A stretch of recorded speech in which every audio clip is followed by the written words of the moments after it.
Let's see. YouTube Studio. And come on. Audio library.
Wow, that was some pretty saccharine stuff, wasn't it? All right.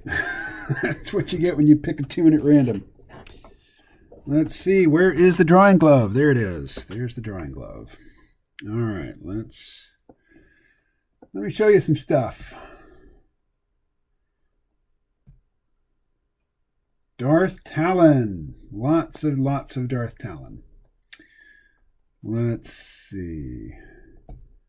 Here's a good image of what her tats should look like. So, let's just grab this image.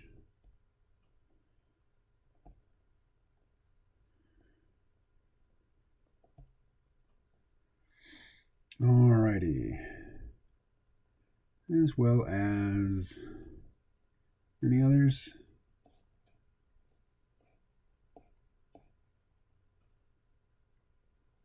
Oh, look at that.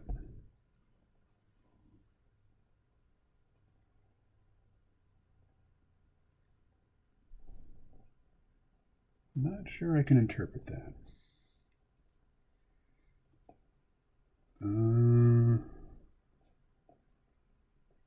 Let's see, there was one other I thought would be pretty helpful. Where is it?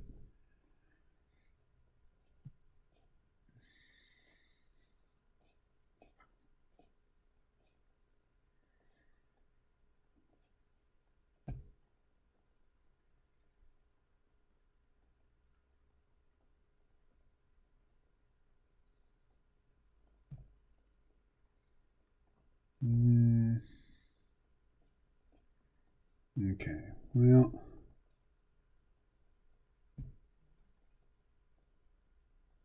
that's a nice one. All right, let's grab that too.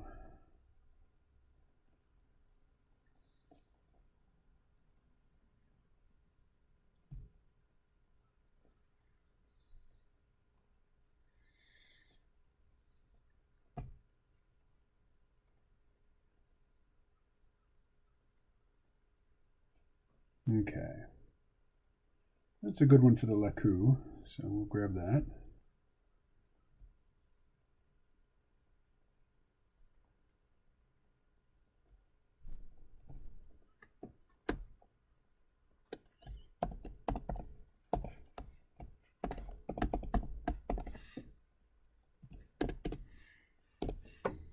Okay.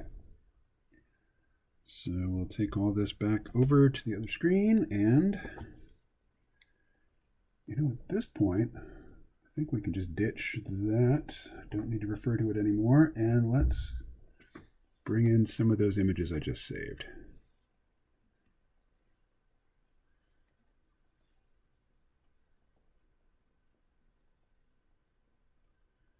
I think I put that under Geb, didn't I? Gosh darn it. Okay, so it's going to be reference, Darth Talon.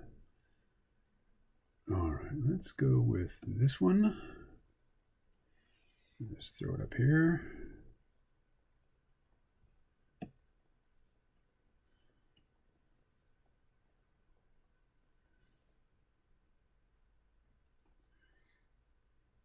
And that one.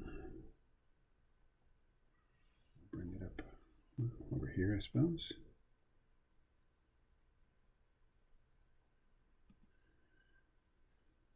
And one more. Let's see.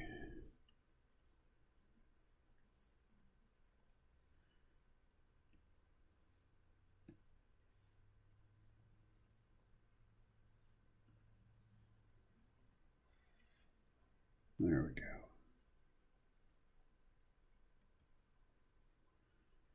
All right. Let's drag all the reference images down here to the bottom.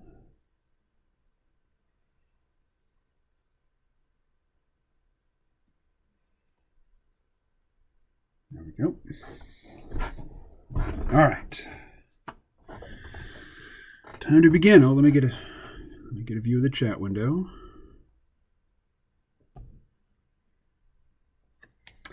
All right. I see one person watching. Who is it? Who's there? All right. Ink. You know what? We're going to do a totally different tattoo layer. So let us go layer, new layer, vector layer, tattoo. All right. So to start with, she usually has like a black eye. Sometimes I've noticed it's the right eye, sometimes it's the left eye. It's not consistent. But I'm going to make it her left eye. Greetings, Ed. Hey, Ed. If I start a call, can you join me?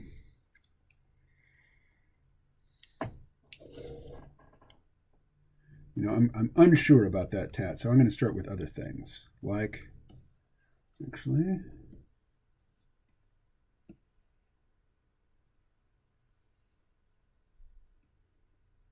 before I start on the tats, I think I do have a few more little items to attend to. What were they? The sword. I'll do that later. Let's see. I am C black screen with mouse pointer. I don't know what that means, Ed, but let me start the call. Oh, la, la, la, la, la. So,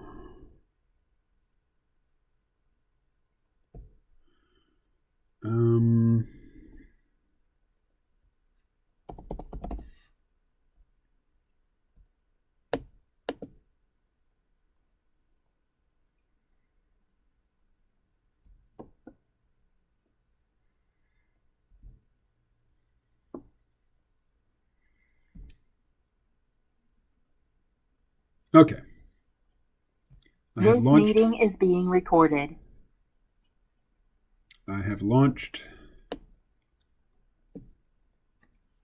Oh. Getting a zit. Or maybe just a really dry patch on my forehead. All right.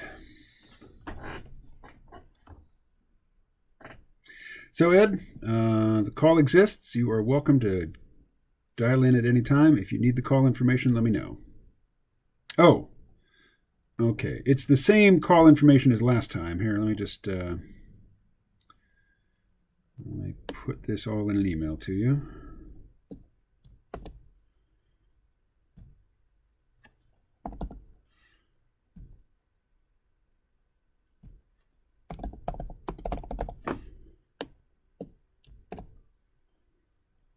There you go.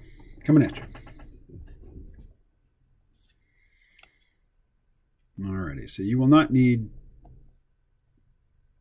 me to let you in. You've got the combination there. Okay. Hey, Les. Now, what is this black screen stuff? What are y'all talking about, black screen? Let's see. If I got a loose cable somewhere. Hey, Ed. Check. Testing 1, 2, 3. Yeah. So hey, I'm looking at this live stream, and I'm not seeing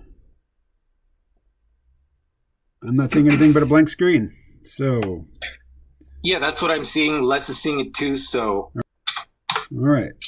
I'm streaming, and it is normal for it to be a black screen for a few seconds, but then something should come on.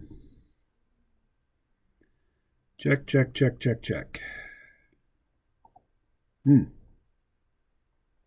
still just seeing the black screen. All right, what's happening here? Drawing surface. Selected.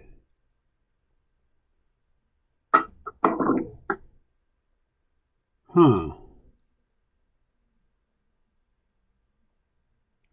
I don't know what's going on. I don't know why this is not working.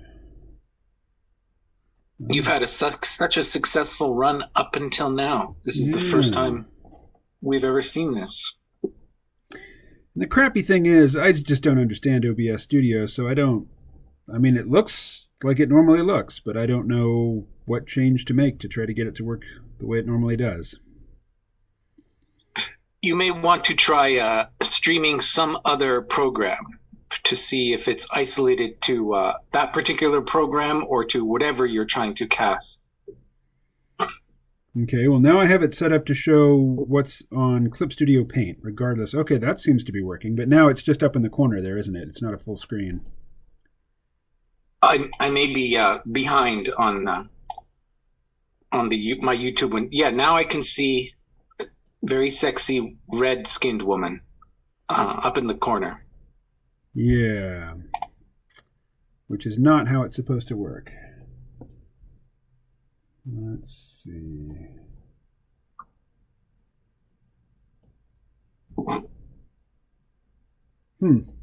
Okay, well that's a loser. So you managed to change the size of the window. Smaller, bigger, smaller, bigger. Now it should be working. How about now? Yeah, now we are good. Okay.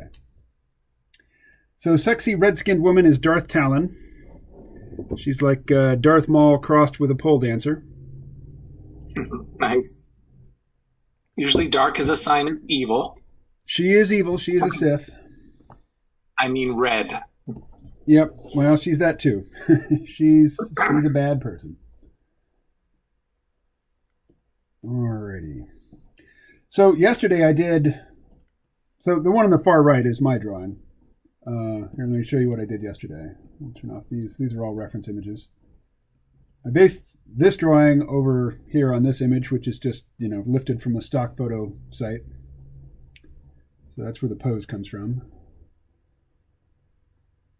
And today, I'm going to be working on her tattoos, which are extensive and ornate.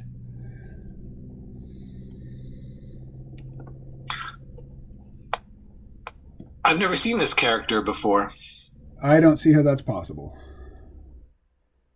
Is she in the Clone Wars, the animated series? No, she comes much later in the timeline. She's a foil to what's his name? Cade Skywalker, Luke's grandson. Okay. The Death Stick addict. All right, so let's start with her chest. All right, so something like, let's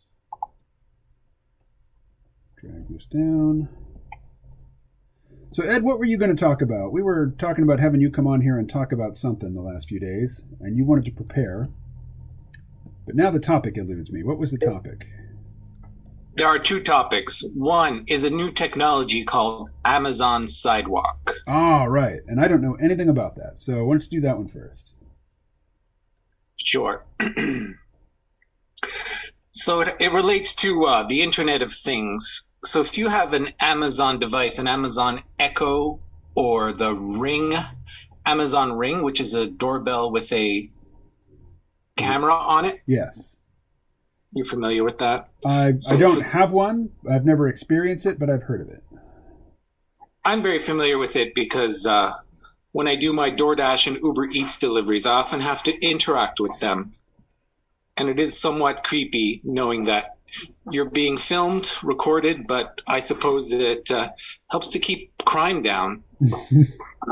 But basically, if you have one of these devices and somebody rings your doorbell, you can see who is ringing your doorbell no matter where you are, as long as you're connected to the internet. You can see it on your phone and interact with them. But what Amazon Sidewalk is, if you have these devices, you apportion a small amount of your Wi-Fi bandwidth to these devices, and then these devices can share it out in the neighborhood.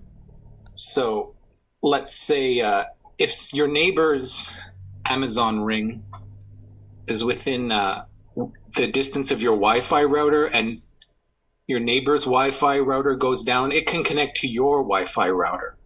Oh. It creates a kind of a resilience. The term for it is mesh network. So mesh networks are router-to-router connections. So there's a technology that, let's say if a lot of hackers have worked on this technology so that they could be independent of the major internet service providers. So routers that are within range of each other create a network. And in this network, it's called a mesh network, data can be shared. So basically, Amazon is creating a mesh network by taking a small portion of every user's bandwidth and distributing it in the neighborhood through the Ring devices, and I think the Echo Dot devices, the Amazon Echo devices. And you actually have to know about it and go into, if you don't want to share your bandwidth with the network, then you have to go into your Alexa app and dig into your settings. Never mind. And we don't say that name unless we mean to invoke her services. Right. I will keep that in mind. Say the Amazon robot or something like that. So it's creating some controversy. Another way of thinking about it is you, of course, know how cell technology works. The antenna creates a cell around it. So this would be every little Wi-Fi router creates a subcell in the neighborhood. And there's speculation about how Amazon might also take advantage of it for its delivery drivers. So when their delivery trucks show up, they could connect to the mesh network and have access to all. So there's all sorts of speculation about how Amazon could abuse this system for their advantage.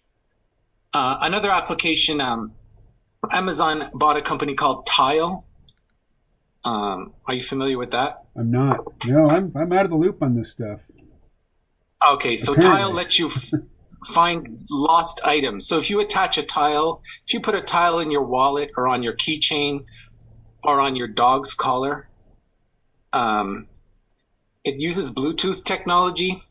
So you can find your device. The tile will start beeping if you say, find my device. So you can find your keys. You go on your phone and you say, find my keys. And then you'll hear your keys beeping, and also it'll help you triangulate it using your phone.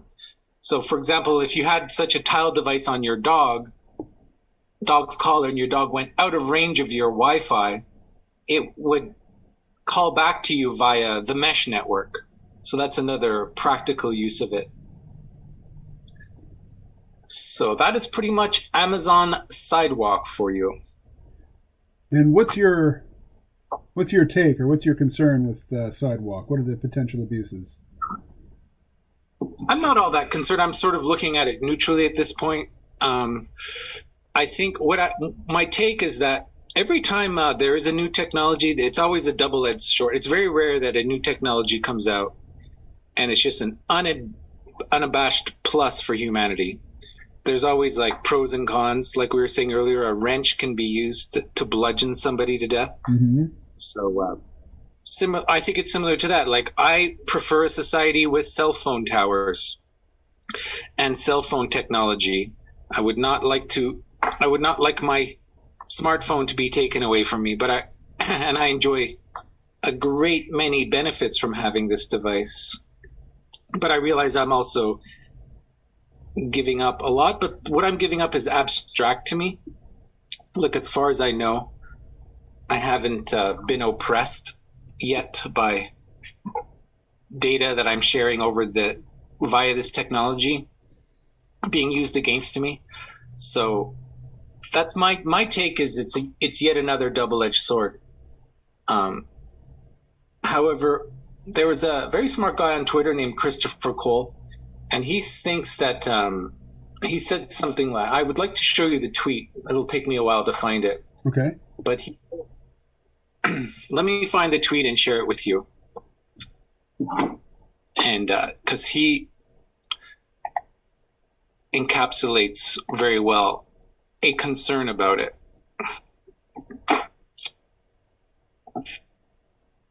Oh, these tattoos are gonna be such a pain, and they're also tearing up the nice highlights on her skin.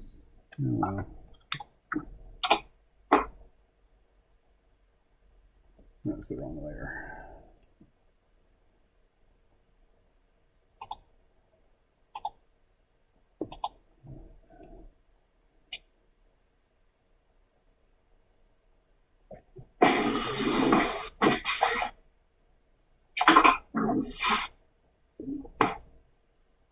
Are you doing this drawing as a drawing exercise for yourself? Darth Talon is a very popular, fan art subject matter. So lots of people like to look at her. It's a pretty blatant appeal to the masses. Just trying to get some eyeballs on my Instagram account. Understood. Pretty shameless. And, I'm not so dispassionate that I don't get anything out of it. I like to look at athletic, nearly naked, nubile women. Works for me. I'm also a fan. Good that you can admit it. All right, this is from Christopher Cole, who's on Twitter at @vol_Christopher. And he titles himself the CIO of Artemis Capital. So he's basically a hedge fund manager. And here's a recent tweet of his. The second derivative unintended consequence of negative real rates is not the concentration of investment capital, but the concentration of information capital. Technical oligarchy is irreversible via the traditional rules of the game. So that may need to be parsed out. Yes. But I think I understand what he's saying. I do not, so please parse. Okay.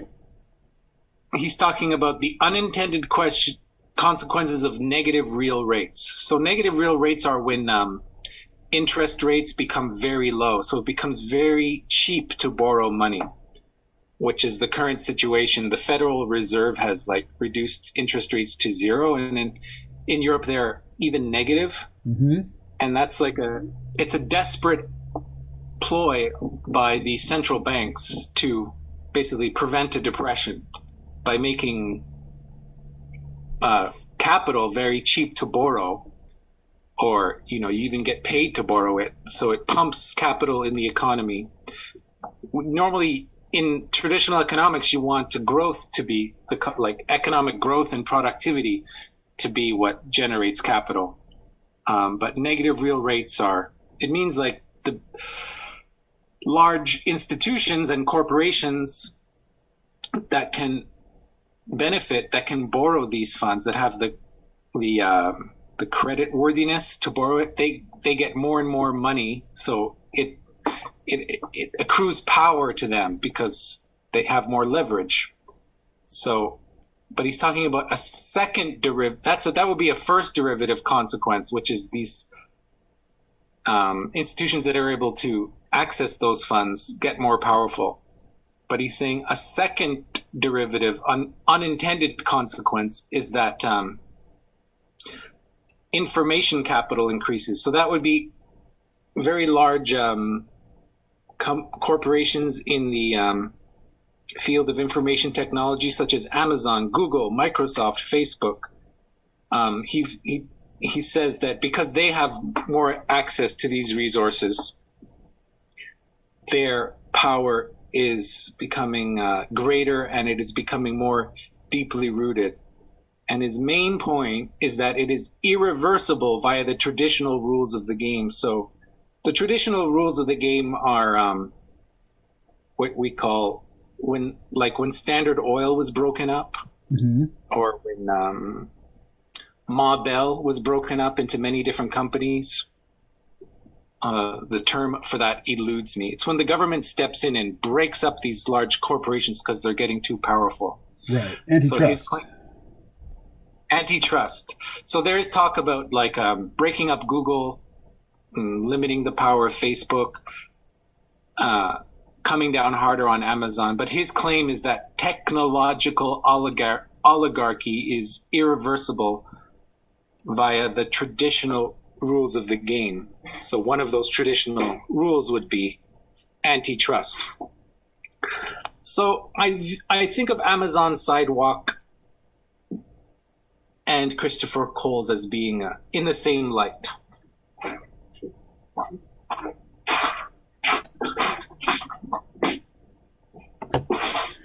That's my take. Like perhaps because these organizations are now supranational, and so he's sort of contending that there's only so much that the U.S. Congress can do to arrest these corporations, which now have influence far outside of the United States, and he sees their power as accruing irreversibly.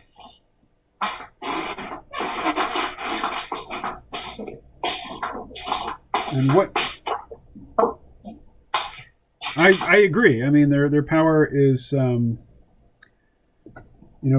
that is not granted legally is difficult to take away legally. If it comes from technology, well, then it's going to have to be a technological element that reverses it, or if not reverse, at least changes the direction of the technology going forward.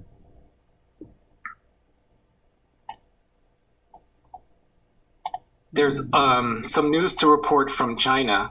Uh-huh. The Chinese Communist Party is coming down hard against their equivalent Googles and Apples. So Baidu, Tencent, Huawei. What's the big one, like the everything app? It's social media, mobile payments, online shopping. WeChat? Yeah. WeChat. I don't have the entire cartography worked out of those corporations, but you basically have to be under the thumb of the Chinese Communist Party, and if you're not, they will put you under their thumb. Right. So that's happening with Jack Ma's Alibaba. So he was just about to do an IPO on the Shanghai Stock Exchange for the financial group called Ant, because Alibaba has a financial group called Ant, and the government stepped in like on at the last minute and stopped the IPO.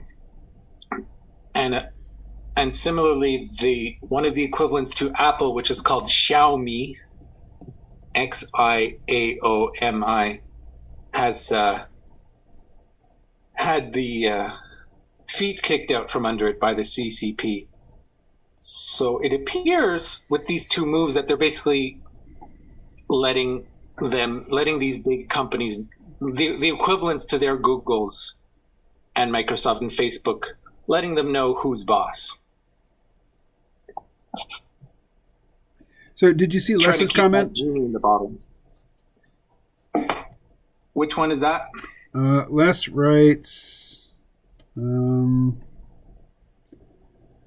yes, Ed, but negative real rates will be irrelevant when there's no economy to speak of. In an environment where business can't survive and therefore don't need to borrow from banks, both fail.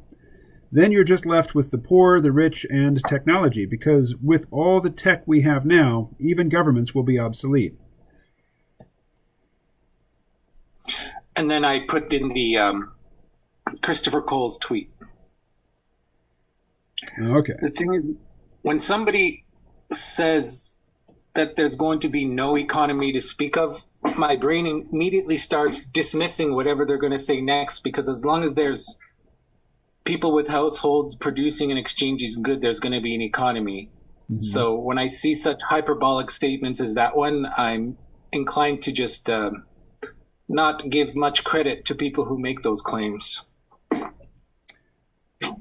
I see. Yeah, it's kind of like you lay out some complicated but still fact-based financial scenario in the future, and somebody says, yeah, but the economy will have collapsed by then, so that's never going to be a problem.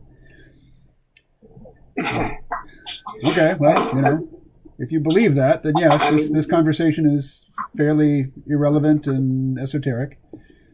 But the system, in my experience, has a annoying habit of not crashing when you expect it to.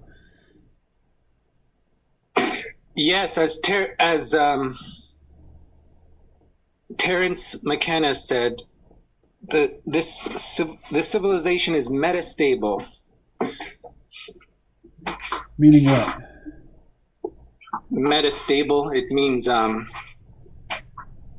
it tends to find its balance again. You kick out one leg and the weight gets taken up by three of the other legs. It's really hard to, even if you want to collapse civilization such as this one. Like, it appears to even survive like this pandemic with all of the stresses. So it takes a lot to collapse a civilization, because it has ways of adjusting and shifting its weight. Just like these central banks reduced interest rates to zero and negative interest rates, and with that adjustment, the machine keeps moving forward. You familiar with the expression the market can remain irrational longer than you can remain solvent? Yes, I've heard of that one. It's a lot like the Big Short movie, where the guys had spotted the obvious flaw with the idea that the real estate market is unassailable no matter how bad the loans. And they've bet against it, and they're waiting for the bets to fail. And then they notice, oh, wait a second, the reporting agencies are still giving these products AAA ratings in spite of their performance. Their rating doesn't jive with their performance. And they go to see somebody about it, and somebody's like, yeah, you're just here because it would advantage you, for everybody to change their minds about these products, but we're not gonna, at least not on your timetable. Mm-hmm. And that calls to mind the idea that free market capitalism is almost like an abstraction, because through means such as that, those Standard and Poor ratings and government subsidies and trade tariffs, I'd be curious to see if there really ever has been a market that has been allowed to just run without any tweaking or supports or government regulation. Like the Big Short guy, he made his bets based on assessment of facts on the ground, but not factoring in all the little prop ups and delays and financial magic that various parties would perform to delay, what the facts on the ground say would happen. Right. When the interests of powerful people are aligned with the market remaining viable, even though, its underlying mechanisms are unsound, well, the crash that you expect and have good reason to expect will still take a very long time to materialize. And it doesn't even have to be a crash. We can just say the correction. Mm-hmm. Yeah, like there was a crash in Russia when the Soviet Union fell. But it was more of a correction. It was more of a switching of gears. Like things got back on their feet again after 3 years, I would say, in the early 90s.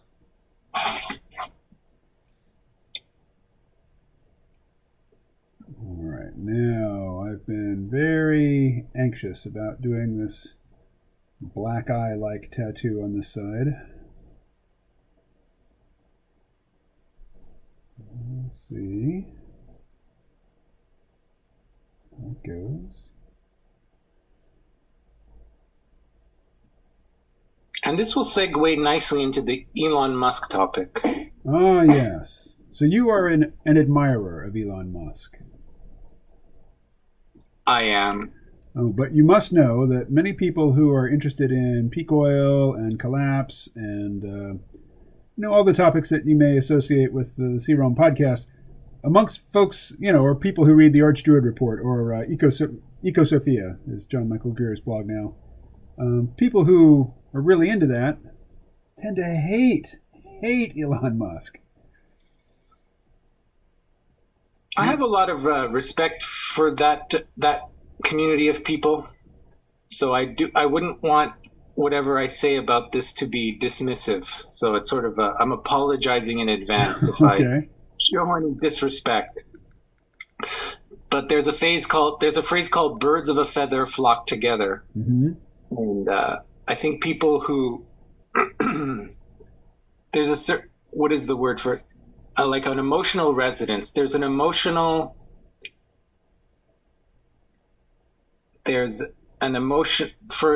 have a friend who really enjoys reading Counterpunch, right, which is a muckraking magazine. And all of the articles in Counterpunch have a sort of sneering resentment of the powers that be. right. And every article is like a very clever takedown, like demonstrating the illegitimacy of these powerful people. Mm-hmm. And I think there's an emotional hit that comes from reading article after article. So there's a certain personality type, there's a certain psychological framework that finds those takedowns, sneering takedowns, appealing. So similarly, the kind of people who, there's like a collection of people who are attracted to the collapse narrative, or there's an emotional corollary, emotional psychological corollary, which is like, and I think you've covered this before, which is like, I'm dissatisfied with the system as it is. I'm aggrieved by it. I feel marginalized by it. I did not get my fair share. So if I can, I take some satisfaction in reading and hearing the opinions of those who do a very surgical analysis, demonstrating why the system itself is unjust and illegitimate, and thus my marginalization, can be explained not by any feelings of my own, but by the unjustness of the system and by the bad actors who stand atop the hierarchy. So how does Elon Musk fit into all that? I mean, aside from him being rich. Well, so one, he's at the top of the hierarchy. I wonder if you've ever, another thing I was thinking of, you suggested that I noodle on it. So one of the things I noodled on, did you ever see the video of the monkeys? So one monkey was given cucumbers. Yes. So Elon Musk is like the monkey that got grapes. Right. We're the monkeys who got cucumbers. And so when you pound your fists on the table and say, he's a fraud, he got subsidies, it's like the cucumber monkey freaking out. Right. And I empathize with the cucumber monkey.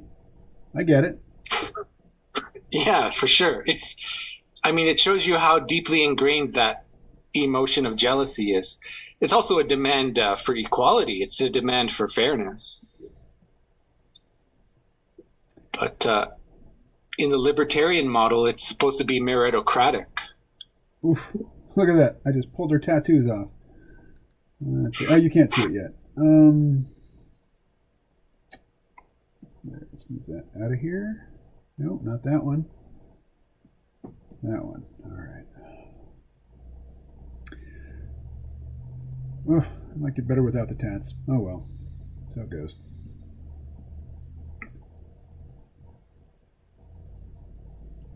What am I doing now?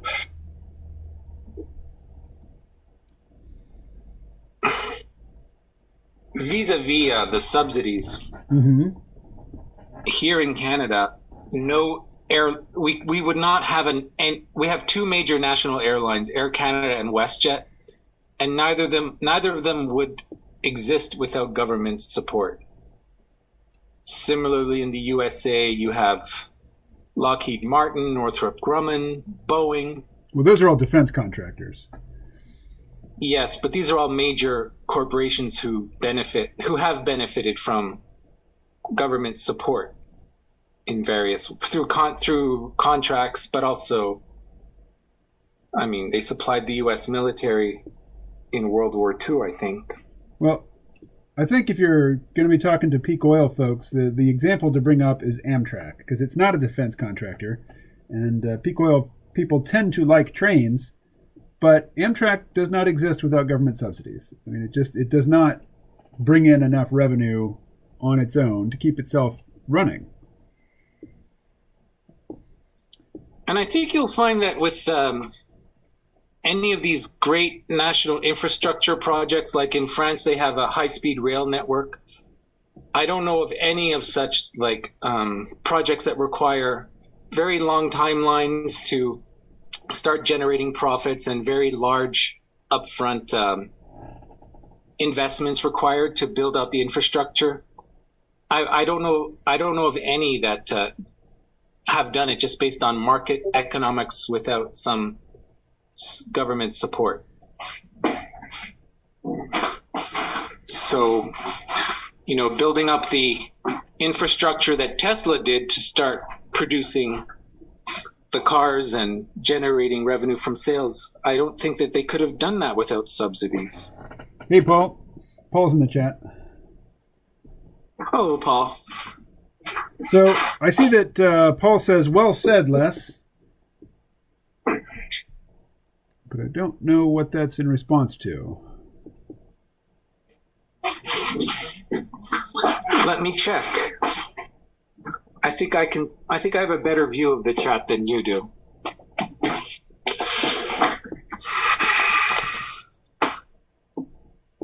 I realize that you read the chat with more enthusiasm than I do. But less frequency. Yeah, you do it with more relish. Okay. After the Chris Cole tweet, Les wrote, he's talking about technocracy. This was Zbigniew Brzezinski's pet project. Sound cut out for a while, just got back into the conversation. Yes, but this economic crash is more a controlled demolition now. It's the new reset. Let's build back better. Agreed. The market is stronger ultimately than any government. That is why no government can ever eliminate the black market. Michael Burry made a fantastic call 6 months ago and invested in GameStop. Yes, GameStop is like one of the new Wall Street bets to the moon stocks. So on Wall Street Bets, which is a Reddit subreddit, they often try to pump stocks. So they'll choose their favorite stocks and they'll try to get the stock to go up just by hyping it on the Wall Street Bets channel. And GameStop is one of their current to-the-moon stocks. I'll continue reading the chat. The early 90s crash in Russia was a huge transfer of wealth to international oligarchs. I agree with Ed regarding the people who feel disenfranchised and fetishize the collapse. One solution is to try to adapt and use it to your personal advantage. And then Paul comes in. Well said, Les. Thanks, Paul. And now we have 3 entries from Paul. Fast food restaurants wouldn't exist without indirect subsidies.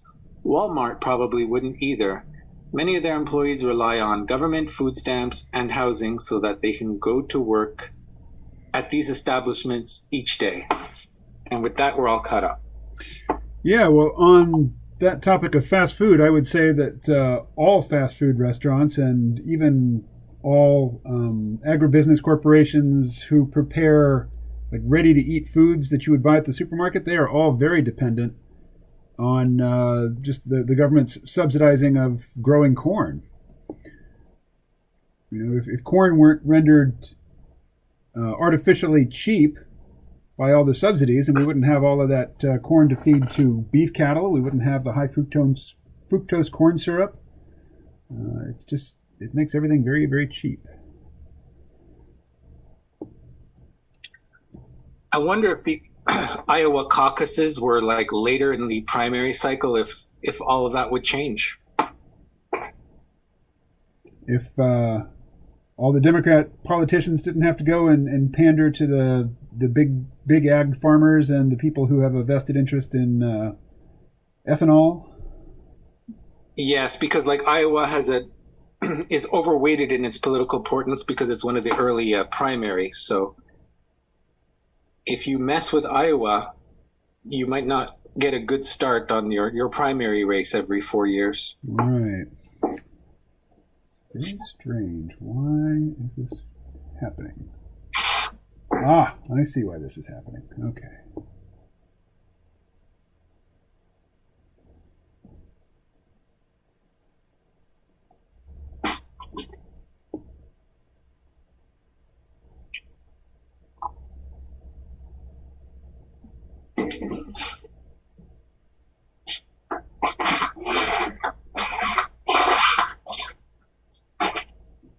I remember in the 90s, the man who created the company whose software we all use, Bill Gates, he was the object of a lot of resentment.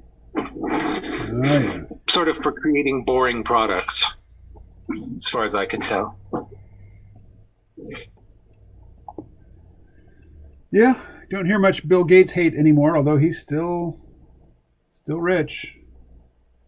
Not as rich as Jeff Bezos, but he's still darned rich.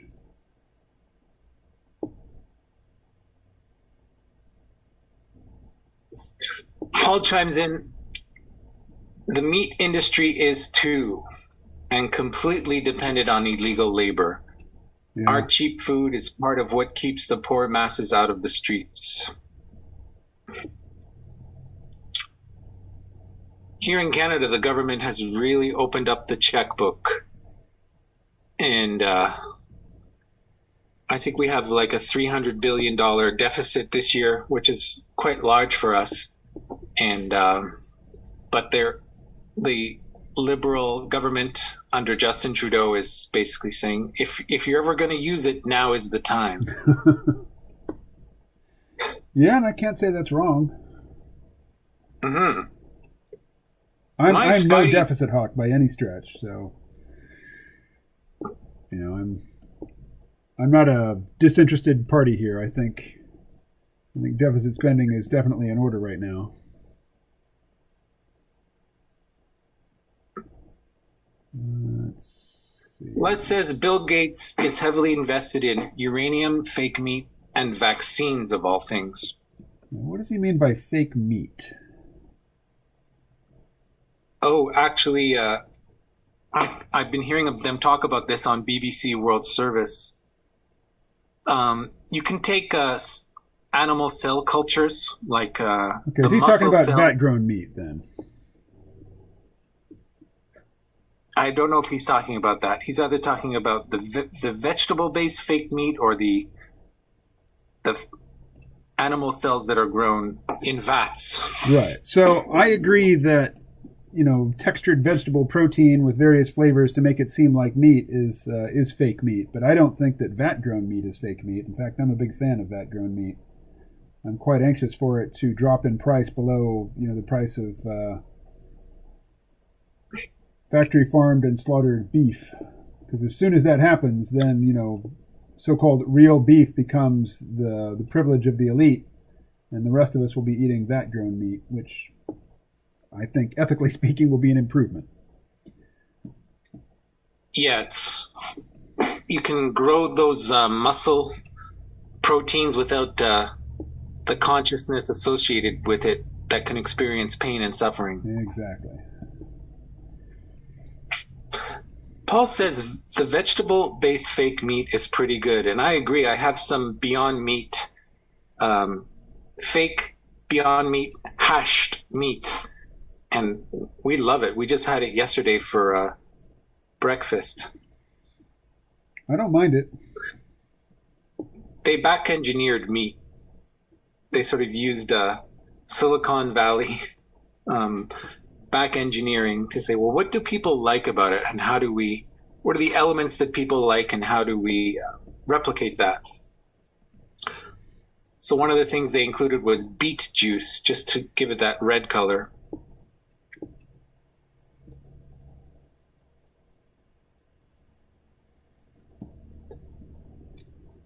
All right.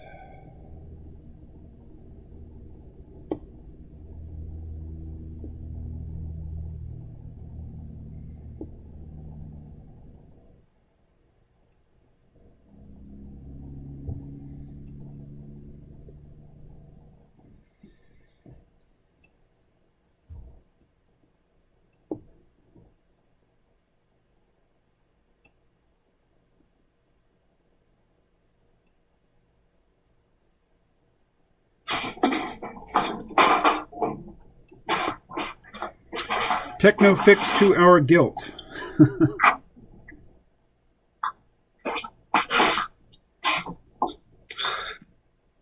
I find it very interesting how often technology fixes our problems. Like, it appears that the solution to the pandemic is the technology of vaccines. Science to the rescue. It wasn't some sort of moral upgrading of our consciousness. It was just more science, more technology. Or superior lifestyle choices. Mm-hmm. Like there's a technological solution to global warming that I'm quite partial to, which is the solar sunshade at the Lagrange point between the Earth and the sun. It's very expensive. The idea be a very expensive solution. Well, I would want to see asteroid towed into that Lagrange point and then just have it pulverized. I would think that would be less expensive than actually building like a huge shading device. Well, but this is you want to build actual devices though, because if you pulverize the asteroid and you found that you've overshot the mark and the atmosphere is getting too cold, well, it's pretty hard to move all that rubble. Whereas if you mine the asteroid and you turn it into if you turn it into solar shades that have little attitude jets on them, you can adjust their position. Then you can turn them perpendicular to the sun and let more sunlight in. But if it's just this undifferentiated mass of little pebbles out there, that's pretty hard to deal with. I hear you. That's why in my solution, we first drag in a small asteroid and pulverize it. And then... Yeah, it's the pulverizing part that really it sets off my alarm bells. That's, when you do that, you're you might as well just fuck up the atmosphere. I mean, the advantage of a solar shade is that you're not making permanent changes to the chemical composition of the atmosphere, which can be very difficult to reverse or to adjust. If you have a solar shade out there and it's doing too much, well, then you can move it, But if it's just this undifferentiated mass of little particles out there, that's going to be very difficult to move. And, you're talking about the Lagrange point, which is a very long ways away. That's out. Is it before or is it outside or inside the orbit of the moon? I'd have to look that up. I'd have to look that up. But, I saw a documentary about the Dust Bowl. Uh-huh. And there were people that were like people in New York City were saying, well, why don't we just pave it over or plant grass? So I'm using that to criticize myself because human imagination doesn't always realize the limits of engineering. The movie Interstellar, it features clips from Ken Burns' Dust Bowl documentary. Mm-hmm. Near the end, when they're on an O'Neill cylinder, this big circular drum-shaped habitat. I think they're out, in orbit near Jupiter or something, and they have this interior shot of just this cabin on the plains, but it's inside this giant space station, and there's a monitor with the Ken Burns Dust Bowl documentary playing. Mm-hmm.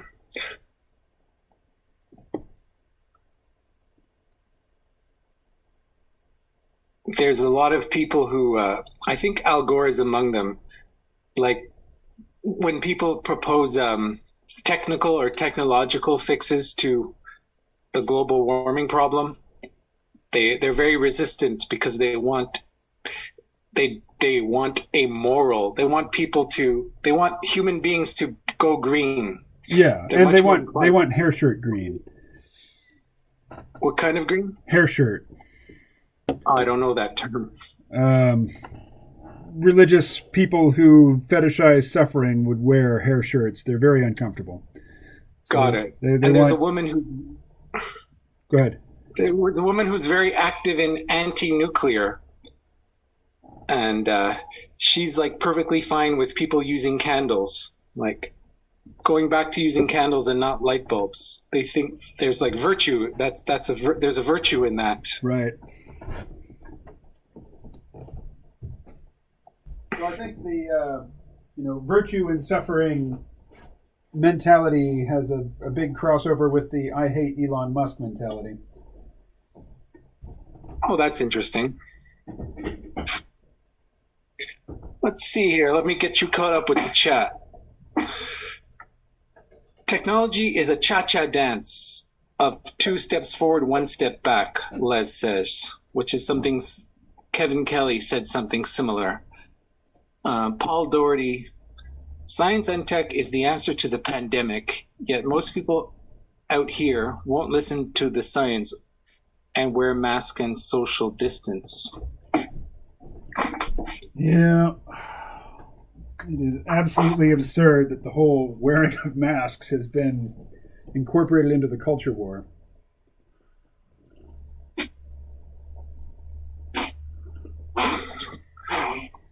Well, here we have no politicians at the top. It would be easy to, here in Canada makes an interesting contrast to the USA. But there are no politicians on the opposition side that seem to be trying to make political hay out of mask wearing. Good. I guess they know that it would not find traction. I mean, there's the opposition party is the Progressive Conservatives, and they have a lot of their base out west, especially in Alberta, which is like the Texas of Canada. And not even they are talking about not wearing masks. Yeah, I mean, there's not a leg to stand on with regard to that, except for, Fauci in the early days of the pandemic. He participated in spreading the idea that masks are not effective because he didn't want citizens, he didn't want to run on masks. He wanted masks to be available for medical professionals. So somebody got the bright idea, hey, let's just tell people that masks aren't that effective. Yeah, that was idiotic. That was absolutely idiotic. That definitely kicked off the culture war aspect of this. I actually have a dark horse opinion on hand washing. Yeah. So here, whenever you enter a public building, especially grocery stores, there's a pump-operated hand sanitizer, usually alcohol-based. And I think the emphasis on hand washing doesn't help with the understanding of the nature of the disease. So that it's an airborne aerosol droplet exhaled from the lungs and inhaled into your lungs. Like, that's the primary vector for transmission, and actual transmission by touching objects is very limited, and there may actually be no cases that shows that vector of transmission, like from your hands to your face. So I think the hand washing, I think, promotes misunderstanding of the nature of the disease and how it transmits. Paul says, it is interesting that you say the hair shirt green. There is merit to cutting our environmental footprint to reduce environmental destruction. Yeah, but you're talking about an effect there, Paul, whereas we're talking about a mentality that thinks that, being uncomfortable because you're not using technology, it is the discomfort itself which is meritorious. That's the hair shirt green mentality. Right.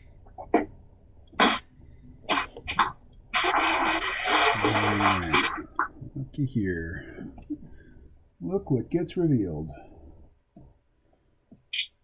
GMO coloring outside the lines.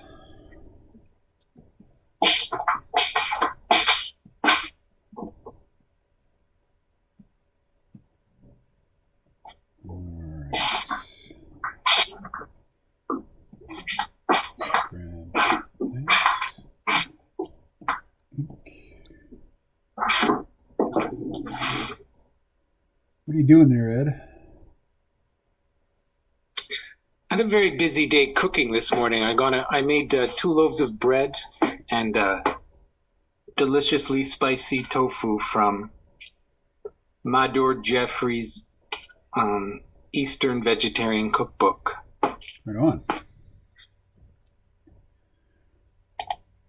And I think the term hair shirt green, at least my use of it, comes from Bruce Sterling.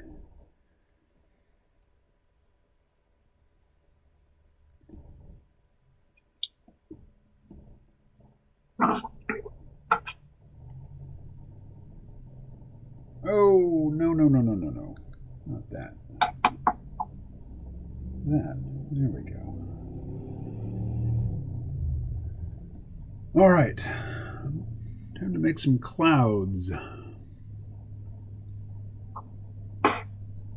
Well, turns out COVID is just a coronavirus flu with some artificially added gain of function genes with great PR. What do you think of that?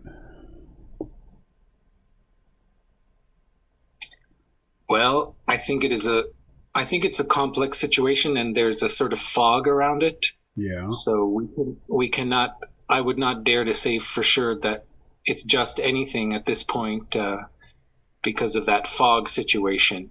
And I do find if I was an investigator, I would not rule out either a deliberate Chinese type thing or escape from the lab, because I think one of the one of the strategies for investigating crimes is the Latin que bono, Qui who bono. benefited. Yeah.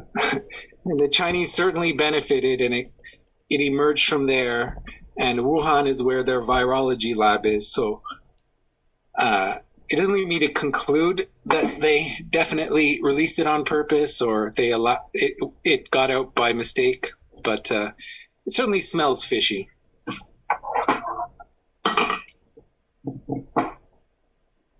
It does smell fishy. What's even fishier to me is just that the various governments' responses to it have been simultaneously ineffective and overblown, which is a pretty impressive combination. Like, in terms of the lethality of the thing, it just doesn't kill that many people, and most of the people it does kill are it's shortening their life by months because they're in bad shape anyway. Whereas, it seems like the sensible thing to do would try to be to isolate and protect the people who are at high risk, not shut down the whole economy. So it seems that,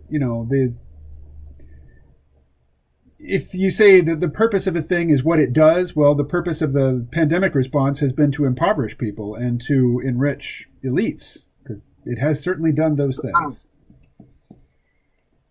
Yeah, this is one of the reasons why I think the stock market has gone up, because I think the companies that are on the publicly listed stock markets, the New York Stock Exchange and NASDAQ, they stand to benefit from increased market share by all the medium and small sized companies that have gone out in business, like all the mom and pop shops that are now well and truly gone.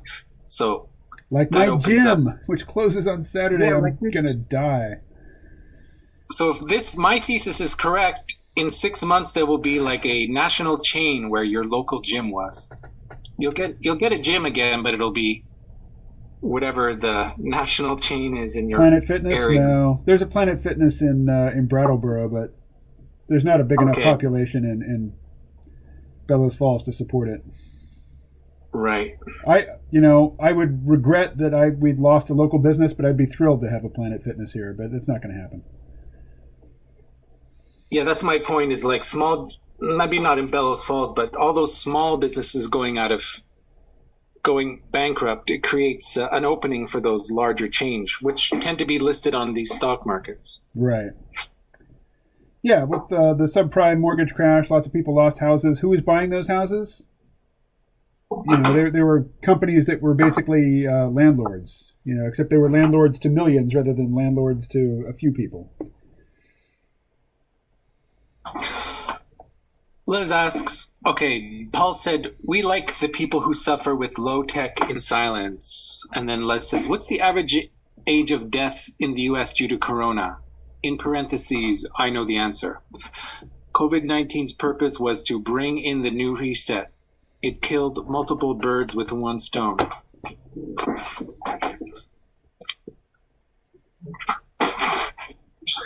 To that effect, I think that there should be a measure, which is something like, instead of like counting the number of deaths, should count the number of quality years lost. So when an 80-year-old person in a nursing home dies, the number of quality years lost is much less than when a 10-year-old child dies. Yeah. If a 10-year-old child dies, that means they've lost a good 50 quality years, whereas somebody at the end of their life in frail health dies, like they may have lost 3 years, and generally not the highest quality years of their life. But I have an idea about why such emphasis is given to reduce death rates, and I'd appreciate your thoughts about it. Go ahead. So I think politically, if you're a politician, if you're an elected politician, the number of deaths that occur under your watch is like your scorecard that everybody sees. And it is going to affect your re-electability. So these politicians have a very strong incentive to keep those numbers down. And that's it. I think that's one of the reasons, because the population, like, that's happening in Alberta. The death rates have gone up compared to the rest of the provinces in Canada, and now the premier of Alberta, his popularity has gone way down. So it's like high deaths, not good for getting reelected. Yet another argument for term limits. Mm-hmm. Les says government can now blame its debt on corona pandemic, all in the name of protecting you and me. So now we actually owe them. Government-backed cryptocurrency will come in within a few years, maybe sooner, because bills spread viruses and bacteria.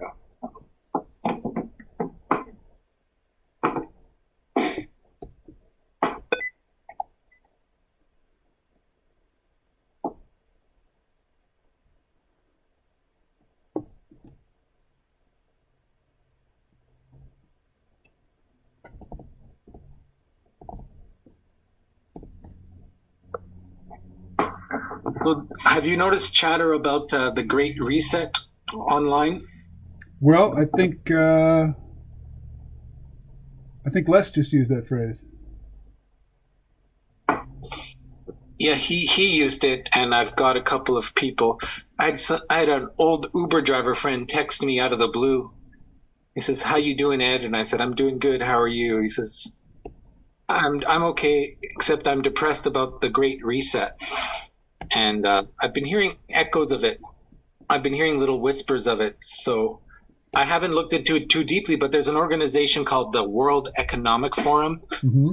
which I think are the people behind Davos, this the annual confab of billionaires and powerful people. And they're putting forward the notion of a great reset. So from my perspective, Carl Schwab, Les says it. Carl Schwab is the head of the World Economic Forum.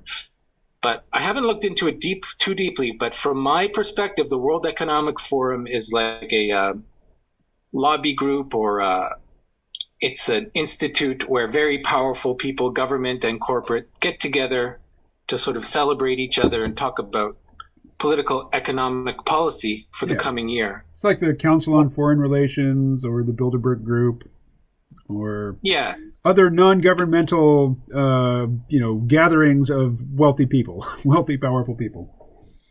Yes, and they published.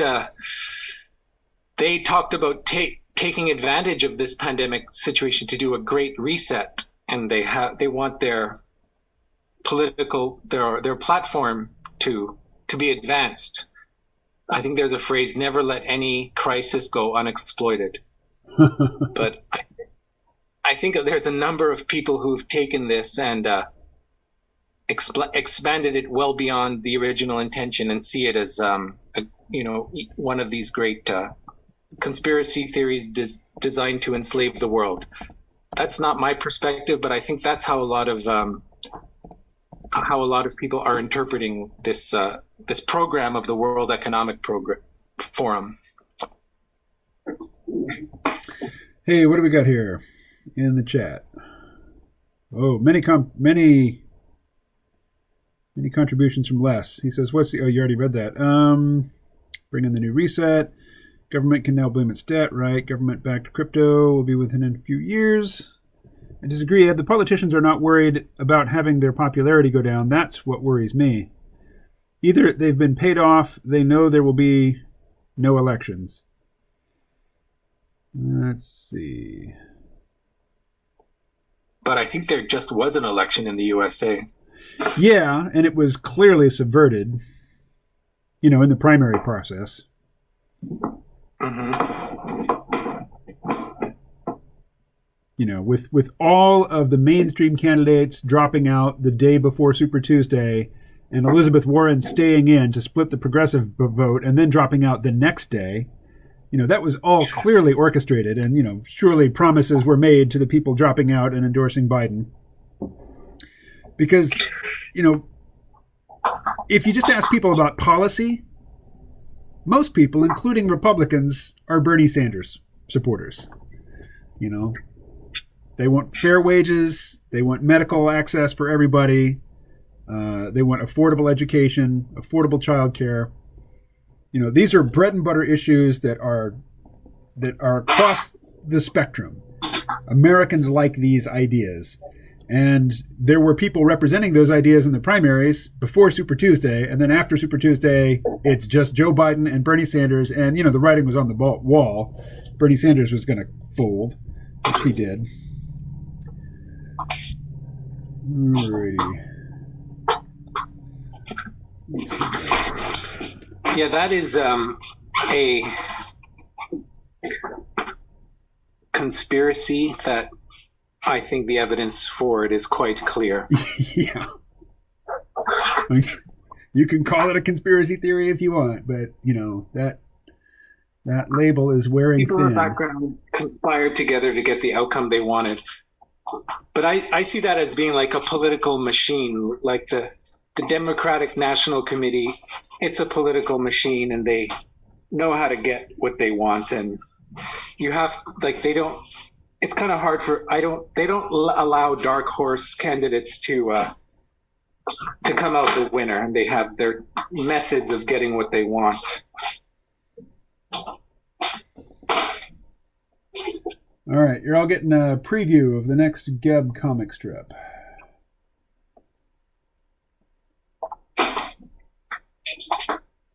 This is a rough page breakdown. All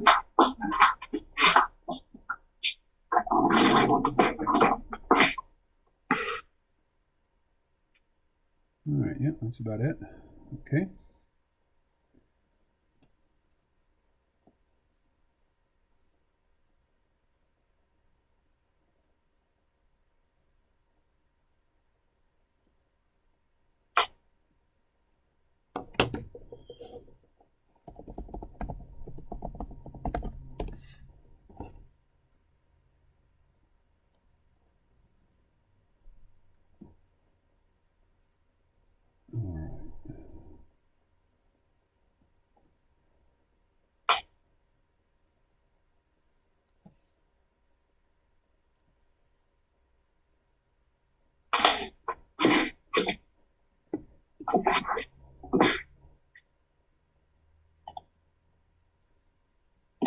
Oh, yeah, that's right. That's the right one. Okay. So, I'm going to reuse the same art in the first and last panels. That'll save some time. But here's how it goes. Mrs. Pick, she's at the cafeteria. She's pushing her tray along the line. Derek is serving food. He says, "Hey, Pix, what's shaking?" She says, "I'm worried about Joyce. You know how she likes to play table tennis with patients? She's good, but some of our guests are better. Still, they have the good sense to let her win. One of the newcomers just beat her, and..." Derek breaks in. "Let me guess, she pulled his arm out of his socket. I can probably fix that." "No, that would have been horrific, but not any real cause for alarm, if you know what I mean." After the new kid won, the whole room fell silent. Everyone expected Joyce to go off on the guy. Instead, she just said, "Good game. Rematch tomorrow?" "Oh, crap," says Derek. "That ain't Joyce." So, Joyce has gone missing, and she's been replaced by a doppelganger who is too nice and considerate to actually be Joyce. So that's the tell that she said good game. Right. So this connects me back to the ping pong picture of Joyce that you did like 3 weeks ago. Yeah, this has been in the works. Ping pong. Been in the works for a while. Nice. I don't know if I'm going to be able to use that piece of art. Let me find it. That may have just been practice.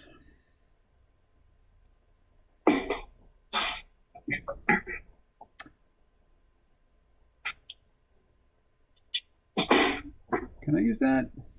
I don't know. Sure would be handy if I could. Let's see. It's a good one.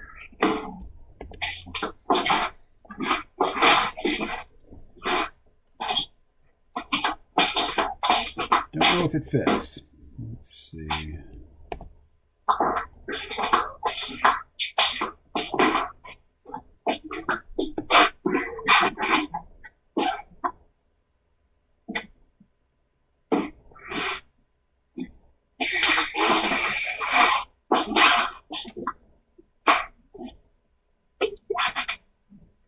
Yeah, it doesn't fit, but I'll use the clothing.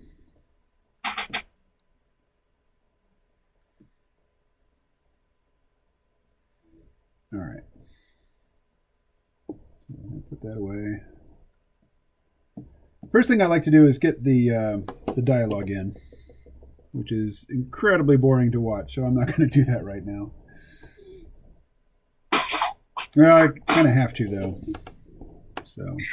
I think you got your hardcore fans here. Yeah, and I got somebody on the line to help make some noise. So I'm not providing all. There's a period of my life that I've never told you about, that I never revealed to the channel. A what of your life? I spent a period of my life, an era. Yeah. I spent a year working for an electric taxi company. They had 4 models of vehicles: the Tesla Model X, the one with the falcon wing doors, the Model S, the Nissan Leaf, and the Kia Soul. So I spent a year working Saturdays and Sundays from 8 a.m. to 8 p.m. driving people around in electric taxis. Cool. Yeah, I really enjoyed that period of my life. That was 2017. Well, the end of 2017 to the end of 2018. And I got to know the Teslas from the inside. I really enjoyed driving them.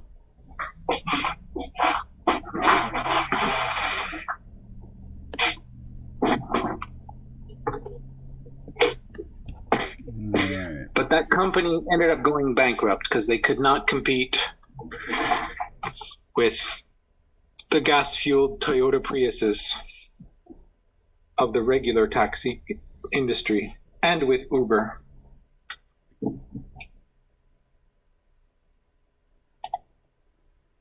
Well, I understand and largely agree with the criticisms of electric vehicles based on the fact that they're only as clean as whatever your electricity source is. So if the electricity is coming from coal, basically you have a coal-powered car. Not very clean. True. But with a hybrid electric vehicle, you're generating what gas you burn is generating electricity that you'll be using later. You're charging your battery as you drive.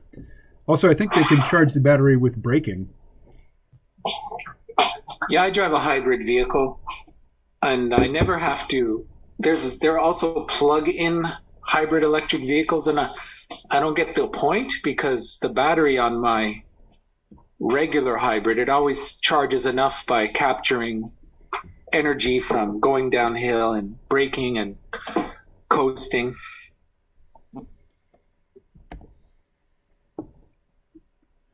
What do we got going on in the chat? Okay. We're talking about the World Economic Forum, and Les chimes in. Carl Schwab, who is the leader of the World Economic Forum, Soros, Gates, Christine Lagarde, and their ilk. It's an interest group for billionaires. Yes, all those groups overlap. He's speaking about Bilderberg Council on Foreign Relations. Rahm Emanuel, mayor of Chicago and former chief of staff for President Obama, said about never letting a crisis go to waste. Yeah. And this is my point. Like, you can't always, because a group of people benefited from a crisis, you cannot always sort of conclude from that they engineered the crisis, because often they will react to the crisis in a way that benefits them. Mm-hmm. So it doesn't always follow that they engineered it. Right. And then Les says, did you see the official World Economic Forum video, Ed? It's like 2 minutes long. I will check it out, Les. Type in, "You won't own anything and you'll be happy" on YouTube. All ideas of conspiracy theories. Some happen to be true, others not. Yep. Then Ed chimes in, "I'm listening to you, Les." And then Les says, "I think I read that electric vehicles are 10% cleaner."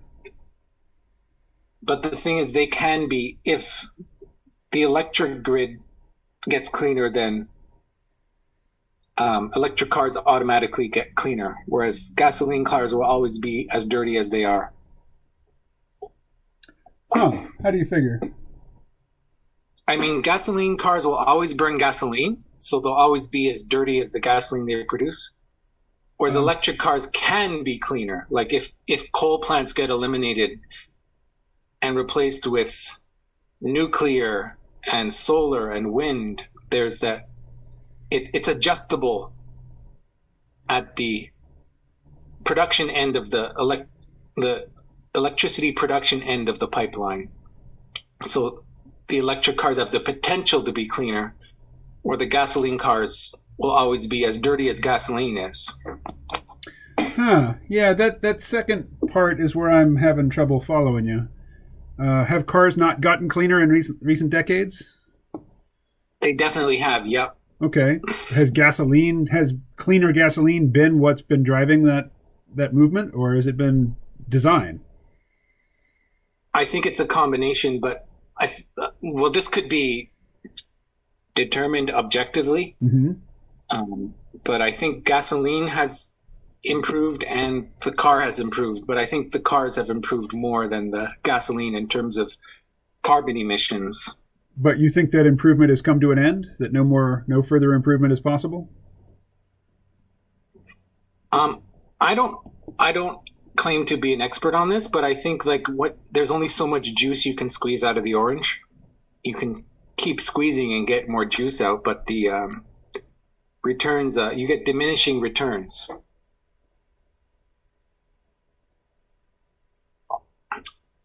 But I would defer to an expert on this.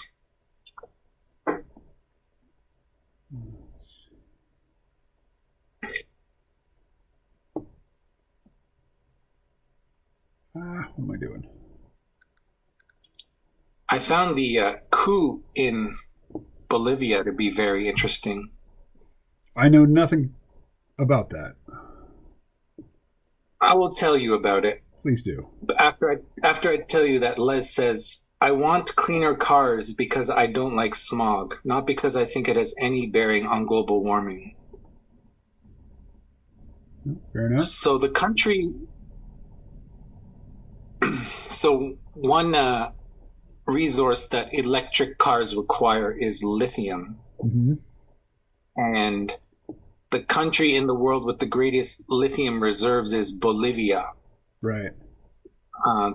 But the government there was socialist, and the president, who was also indigenous, Evo Morales, mm-hmm. also socialist, like more something of a Marxist, but he was elected democratically. But he's friends with the leftist world. And he had he realized the incredible wealth potential creation of the lithium resources of Bolivia, and his plan was to cultivate a national industry for extracting the lithium, processing it, and even making batteries. But because Bolivia is somewhat of a less developed country, it was taking a long, long time to get that going, and foreign companies were chomping at the bit to get in on the action. Oh, to get those. It's champing, right?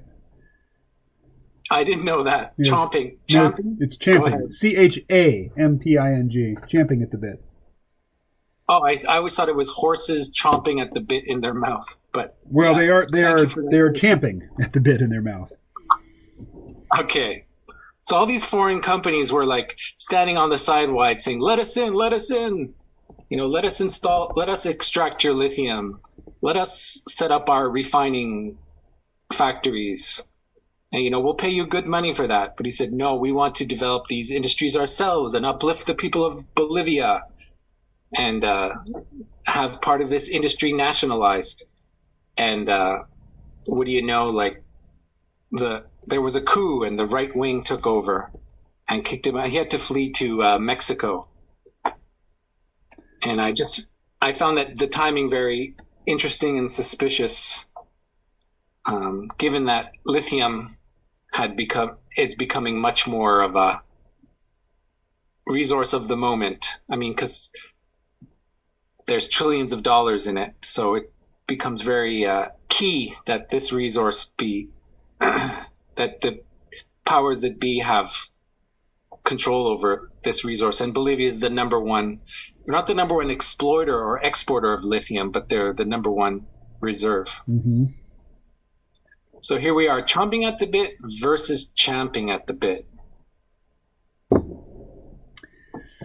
You can see it, can't you? There's the racehorse in the starting gate. He's hoofing the ground. He's whinnying. He's chomping on his bit, impatiently waiting for the starting gun to fire. But the problem is, chomping at the bit isn't the correct expression. The second problem is that champing and chomping are so inherently close, this distinction is confusing in itself. Champing at the bit means to chew anxiously at the bit or the mouthpiece. The word champing has nothing to do with the fact that this may or may not be a champ, as in a champion, racehorse. Champing is an old word that's been around since the 14th century. The problem for this expression is that champing is pretty much non-existent in contemporary English, outside of this phrase, of course. Oh, and champing and chomping stem from the same Middle English word chamin, which became champin. Champing at the bit, when used figuratively rather than literally, forget the actual horses, means to be eager to start, or to be anxious to get moving. Chomping also deals with biting down, but usually it has nothing to do with eating. The horses aren't stress-eating their bits. Oh, usually it has to do with eating. The horses aren't stress-eating their bits. Champing is a bit more akin to gnashing teeth. The mistake is so common that some call it a normalized usage. So only somebody like me is going to throw it back in your face. You might be able to get away with chomping when you're speaking or in casual use. However, if you're going to be using this expression in your communications, whether in an email or a book manuscript, it's always best to use the correct form to avoid looking ignorant. Ignorance about the sport of kings never is a good thing. Admittedly, the correct form of this expression might be one of the few details I know about horse racing, but I'm calling it a win. Maybe not something for the winner's circle, but a victory nonetheless. They should say, because it's entered normalized usage, you should be careful about correcting people unless you're not concerned about coming across as pedantic. Yes. And in this instance, I'm not too worried about it. I offer it more as entertainment than anything else. All right. So, I can see that my writing of this dialogue is too small. It does not accurately represent how much space I'll need. All right, so this.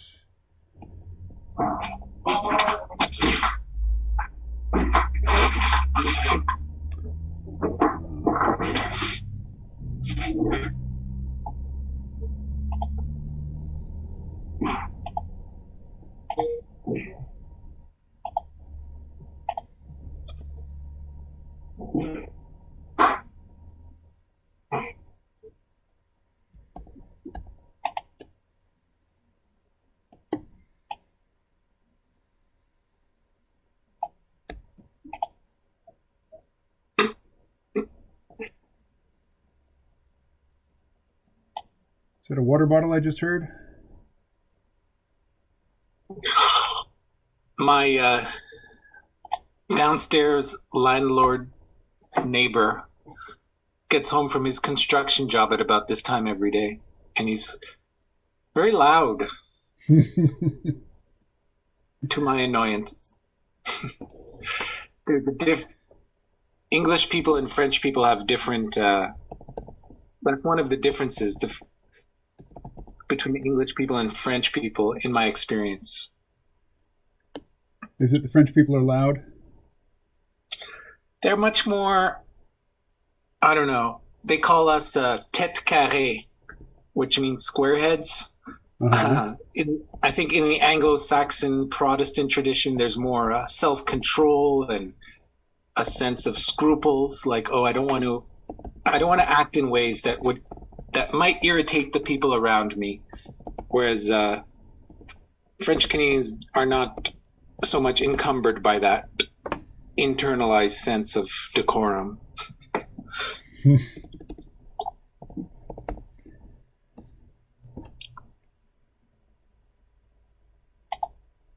I'm going to send you a link to a video from my Wallstad tank.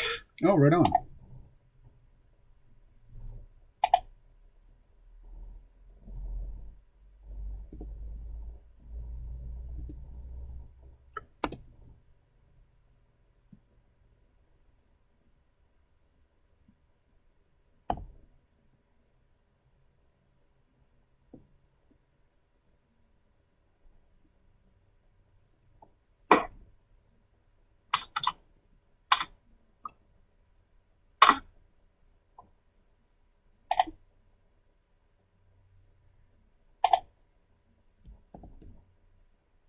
Paul Doherty says, back from break, dry stacking rocks as a section of my new fence.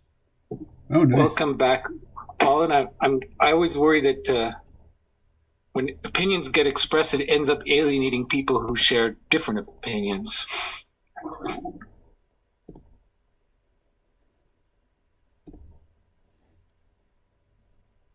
All right.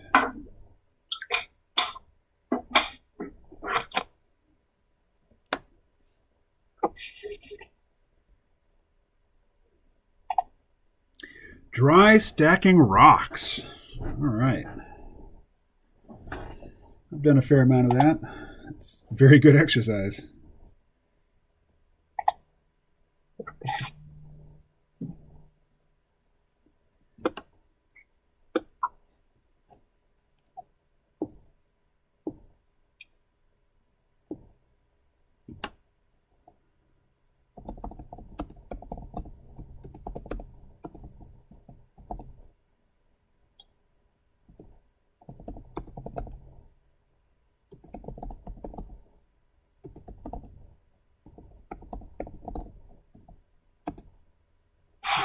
I'm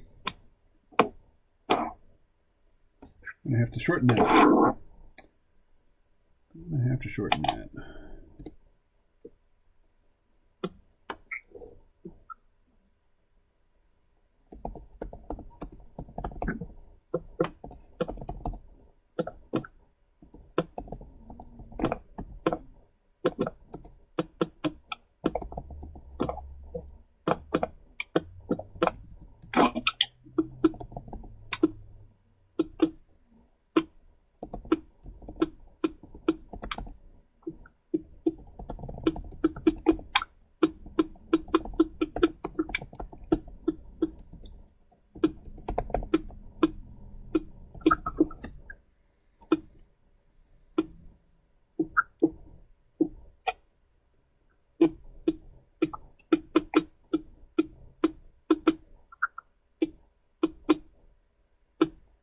And that isn't your neighbor downstairs. That seems very close to your computer. Yeah, that's my daughter checking in with me I see. on Facebook Messenger. Is it annoying? No, just I'm noticing it. Yeah, that's one reason I wasn't on the live stream yesterday, because I was taking her to the train station. So she's doing her, she's back up in the mountains with her mother, the foothills of the Laurentians.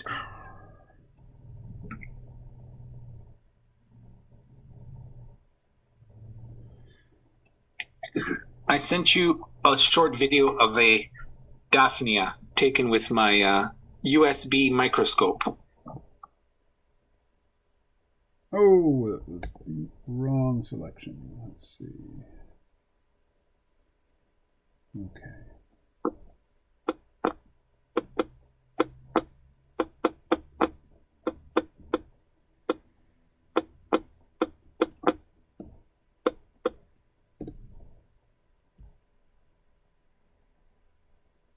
I'll look at it in just a second. If I stop doing what I'm doing right now, I will forget what I'm doing and lose my place.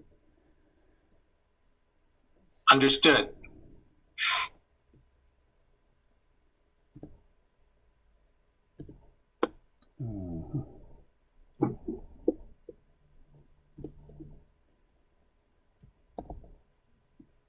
Okay, now I can move those two independently. Great. All right, checking my email.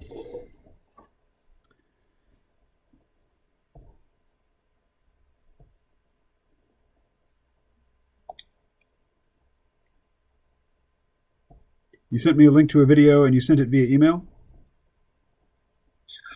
Yes, I'm checking my sent items now to make sure that it actually went through. Oh, I got it. Oh, good. Well, actually, this is Amazon Photos. Is that what you meant to share? It should. Yeah, it should be a link to a video that is on Amazon Photos.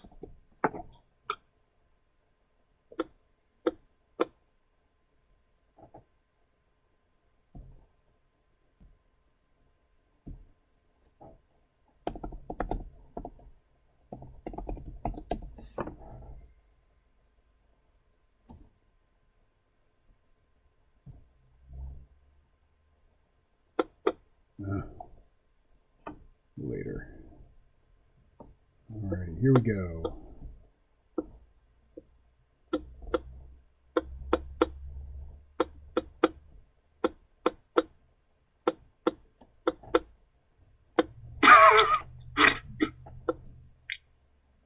What is this creature? It's called a Daphnia. Daphnia. And is this a microscopic image, or is this? How'd you take this? You could. It's with the USB microscope that I got from eBay, and so I'm adjusting the light there. There's a light on it. There's a light on the microscope. Mm-hmm. So this is just a little Daphnia on the inside of the glass of the tank, and this is how I spend my nights these days, like scanning the tank for different creatures and recording videos of them. Right on. I have quite a collection of them. I just chose one of the first ones that my mouse landed on. Very nice.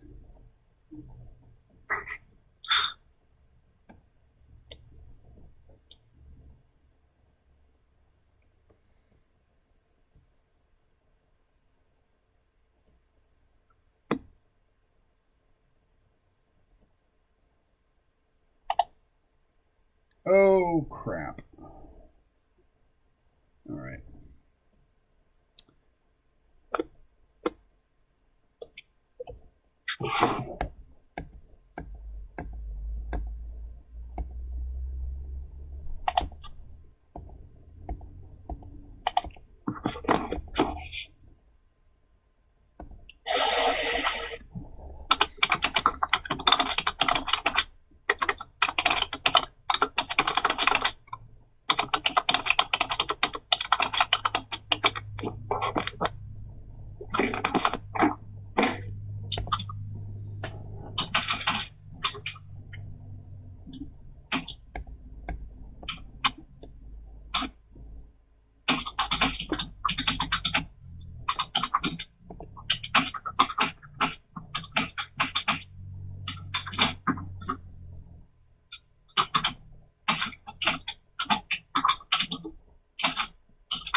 Oh, and I'm not looking at the chat anymore. I'm looking at your microscope image. Let's see.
There's that punishing typing again. Sounds pretty hardcore. I'm trying to keep the phone further away from the keyboard, but guess it's not working. So I can't resist exercising my the chat mode of communication.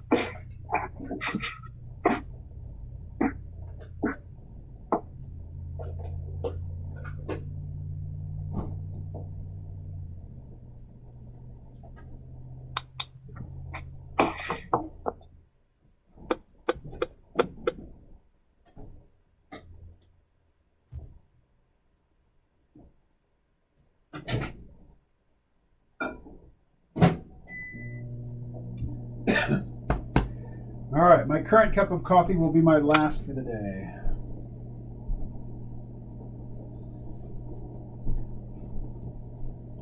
Hey, Paul says, zebra mussels clog the intake pipes of cities' drinking reservoirs. And Les says, I bought a pitcher plant because I had a fruit fly problem. And did the pitcher plant do the trick?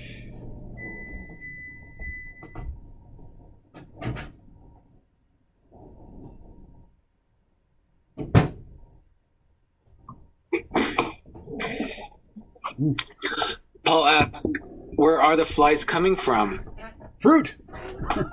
Fruit, of course. Let's see.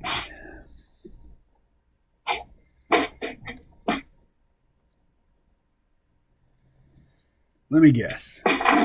She pulled his arm out of the socket. I can probably fix that.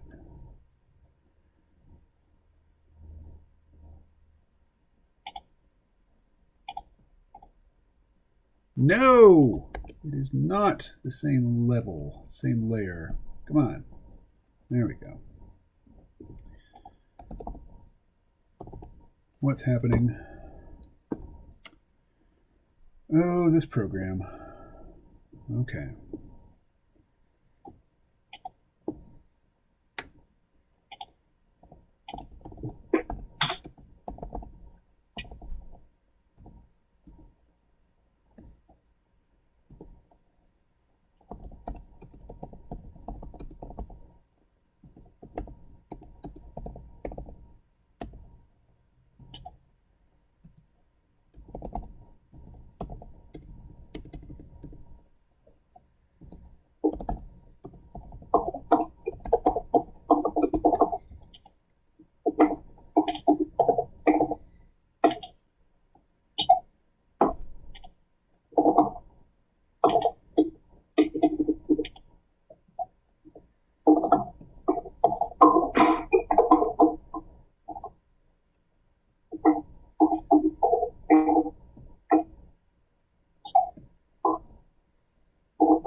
Just poured my last cup too. Cheers.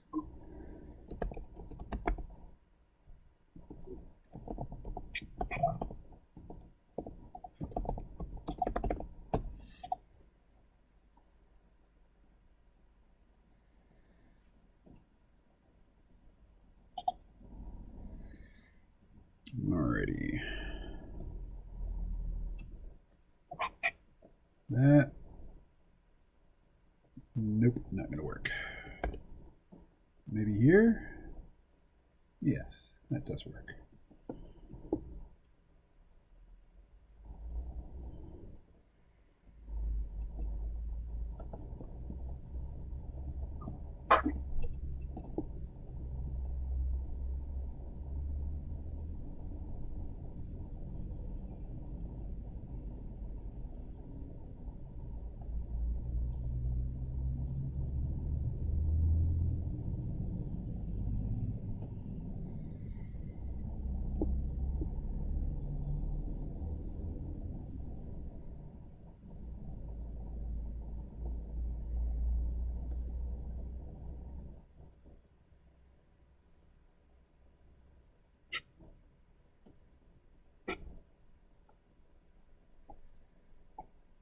Ed, how many living creatures do you intentionally keep in your living space?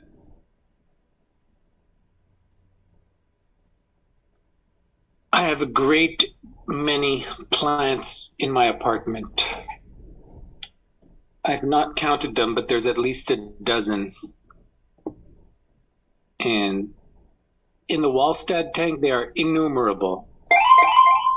Oh, did you hear that sound? I did. That was a trade going through. Uh-huh. In the Wallstad tank, they are innumerable. And I'd like to have a cat, but because I know that I intend to go to Mexico right for a month, I always knew that trip was coming up, so I didn't get a cat. I usually always have a cat, but on the uncertainty of where I'd be living led me to not get one. Yep. But I'd get a dog if I had a yard. Like if I had a large enough yard with a fence, then I would get a dog. But I find dogs require a lot more attention because in my previous apartment, I just left my window open a crack so it could come and go as it pleased. They're almost like they almost take care of themselves if they're indoor outdoor cats. Yeah.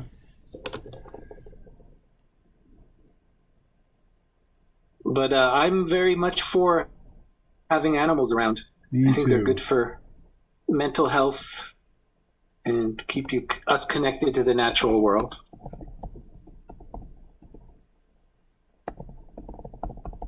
but I enjoy watching how biological entities change over time. And I think it's good to have plant shapes in your visual field. I think it tells your brain like you're in a good place where things are growing and there's plenty of water, and just the complex patterns are good for brain health, I think. I agree.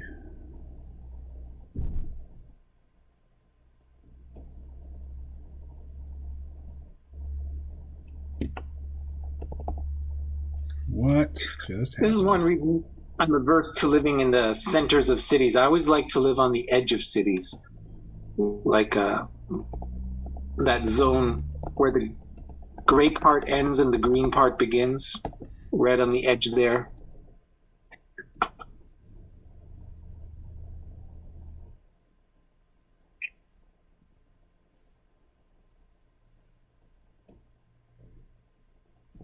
Why is that? Well, if you go onto Google Satellite, Google Earth, and you choose to live in the place where the green part is on one side, where there's more forests and farms, and the gray part is on the other side, where the city is, then you can have the best of both worlds. You can, it'll take you about 45 minutes to half an hour to get to the big city where the universities are and the good rock concerts are and the public library is. And if you go the other way, you can go for nice walks in the forest and take a trip on the river and get to the farmer's market. So I like that edge space. How do you travel by river? Also, I mean, you can rent kayaks. Wow. The cities have like kayak and canoe rentals. It's not for traveling; it's for leisure. Right. Like where it's like, well, you lived in Brooklyn, so it's like when you're in the city, there's always this sort of feeling of tension. If you're not in the right neighborhood, there's a constant feeling of there's like a grind. I get a feeling of anxiety with the constant hustle and bustle and sirens in the background and concrete rectangles all the time.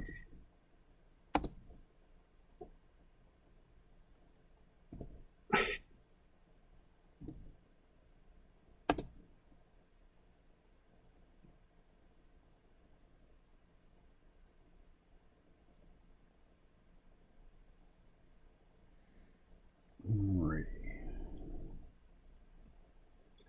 See, if you lived in Burlington, Vermont, then you could probably get your half and half delivered to your door when you don't feel like going out. Huh. I think I'll probably need to stick with the folks who are paying the premium with their time rather than with their dollars.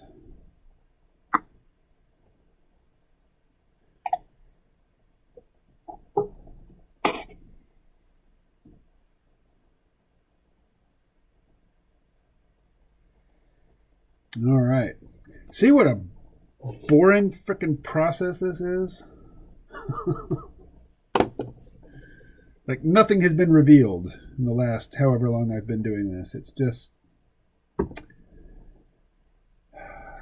tedious grunt work. Didn't the Irish monks who did illuminated books consider that part to be meditative and spiritual? Like you get into a calm trance state and do the menial tasks.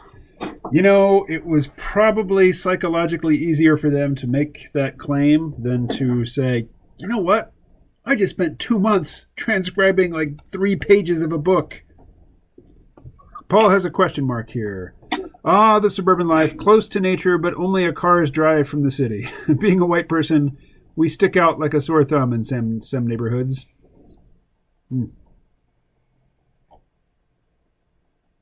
Yeah, I'm not a city dweller and I'm not a suburbanite. I live in a village and I have no car.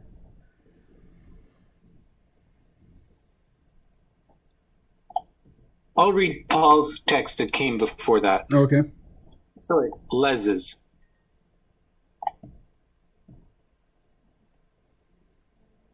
If I didn't know any better, I'd say that the fruit flies come into creation spontaneously when food is left around.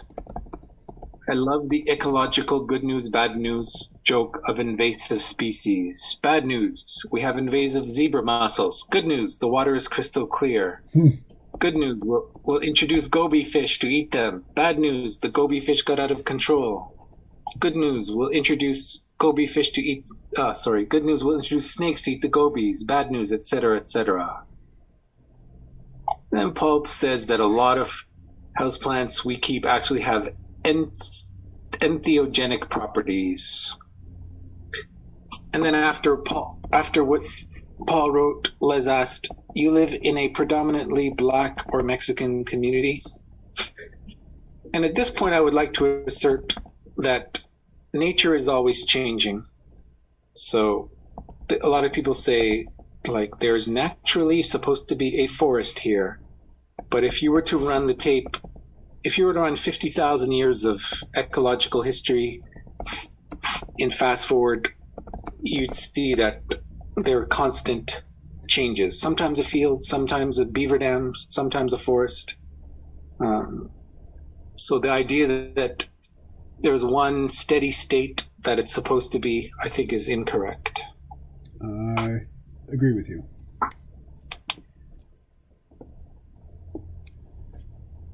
Thus, Antarctica, if you dig down deep enough, is full of plant fossils and dinosaur fossils. Mm-hmm. And desert landscapes, like in Mongolia, or the U.S. Northwest, not at the coast, but as soon as you get inland from the coast, it gets dry. You get high desert. Those areas were all underwater at one point, and it had nothing to do with human activity.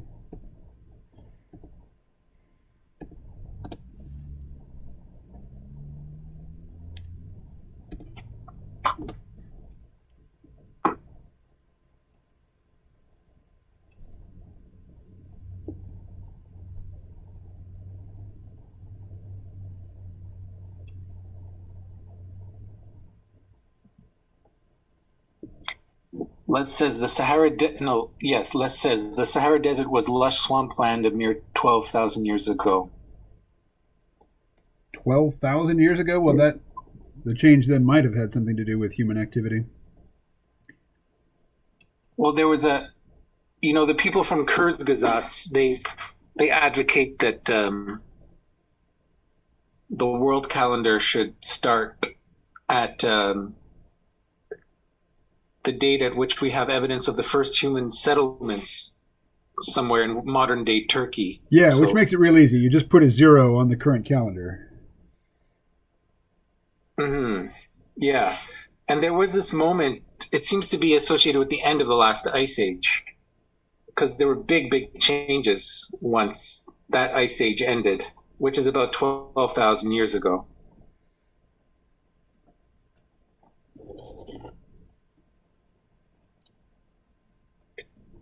I think the Sahara, it could be key to sequestering a lot of carbon.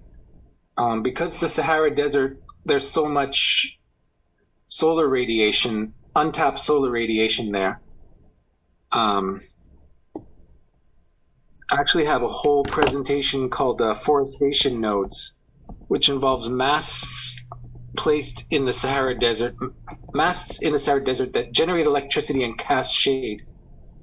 And then that electricity can be used for a whole set of services. One of them being water desalination. So I think there's a lot of potential in the Sahara Desert. It's as big as the United States of America.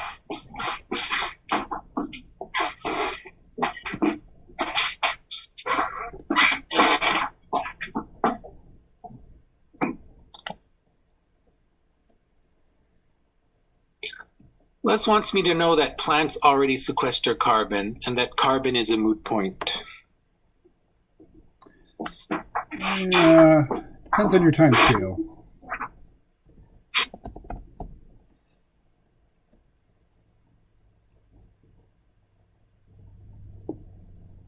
in the long run, not we, because we'll all be dead, but future inhabitants of this planet will be struggling with the consequences of too little atmospheric carbon, too much carbon locked up in the rocks, and the cooling that will result.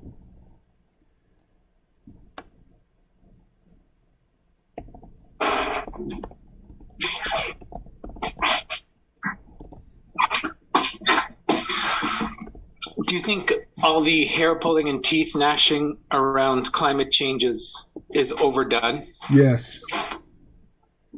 Oh, that's interesting. No, I think I'm probably on the same page with Les on this one. I think the hysteria over climate change is politically motivated, socially motivated.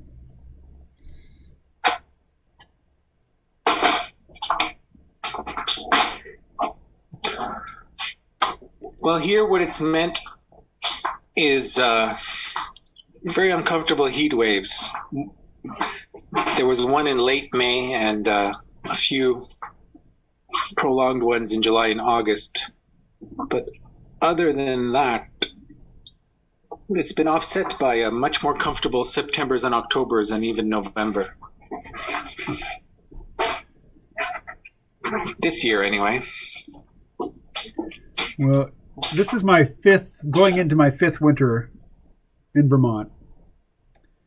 And they've been really just wildly inconsistent. Some have been bitterly cold with not much snow. Others have been pretty warm with not much snow. Another was warm with lots and lots of snow. So we'll see. We'll see what we get this year.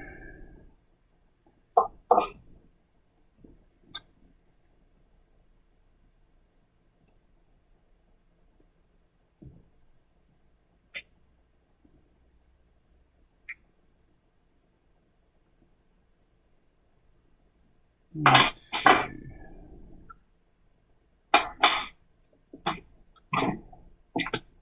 Paul says that carbon is not a moot point. We are about 405 parts per million. The last time that occurred, the Arctic was tropical. I think Bill McKibben is a Vermonter. He is. The one who... he definitely is. Have you ever interviewed him? Yeah, repeatedly. Okay. Bill McKibben is one of the most frustrating people in the world to interview because he has all of his talking points down cold. He never says anything that he has not planned to say in advance, and trying to get him off his talking points is pretty much an exercise in futility. Very, very boring. Interesting. He is the anti-Dmitry Orlov. Dmitry Orlov will go off topic, off his prepared talking points at just a moment's notice with, no caution whatsoever. It's excellent. Let's see. God damn it, I did not want those to be in the same layer. Fuck. Pardon me. Okay. There's a politician's trick, which is that if you don't feel comfortable answering the question the interviewer asks you, you can just say whatever you want. Yeah. And deflect. You see it quite. William F. Buckley had some, I forget what he called it, but basically tips for debaters. And one of them was never answer the question you were asked. Always answer the question you wish you'd been asked.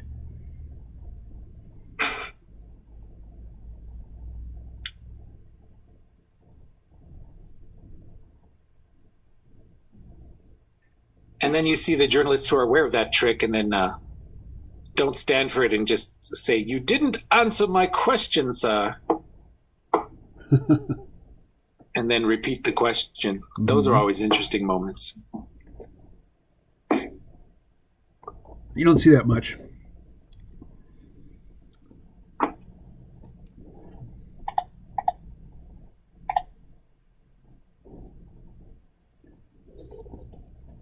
All right.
All right.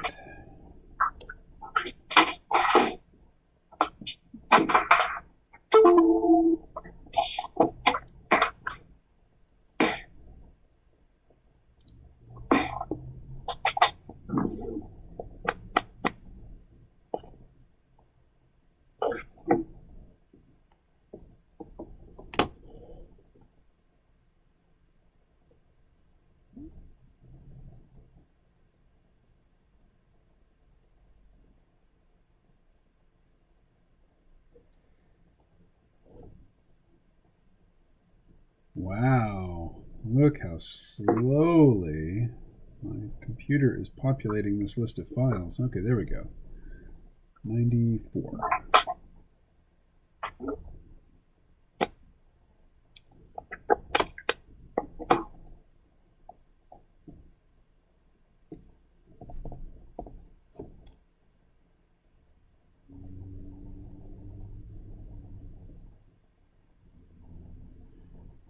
All right. I'm going to check the DoorDash app now and see if I have scheduled myself to work the supper shift tonight. I, for one, find lettering to be very engaging. All right. So now, first I will draw the things that require no reference, which means the regular characters. And the easiest of the bunch is Derek. Derek is also the character that is closest to my heart. Let's see.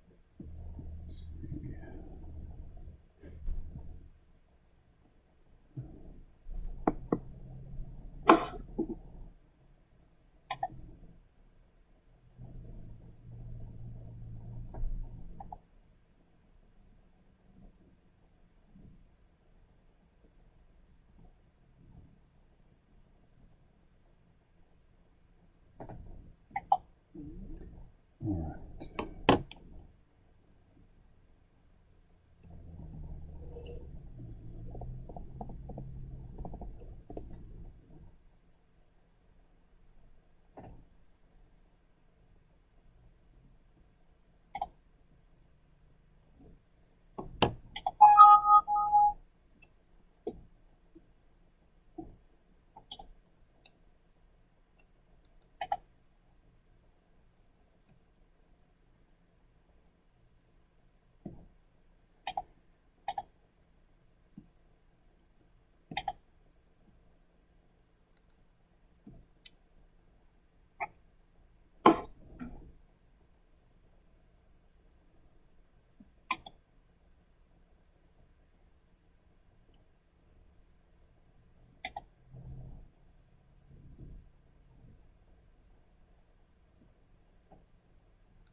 All right. What did the schedule reveal?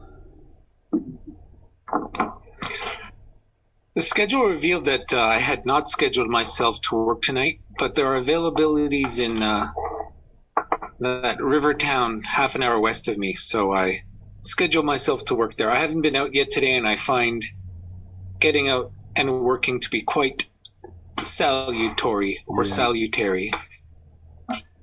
I have no opinion on those two variations.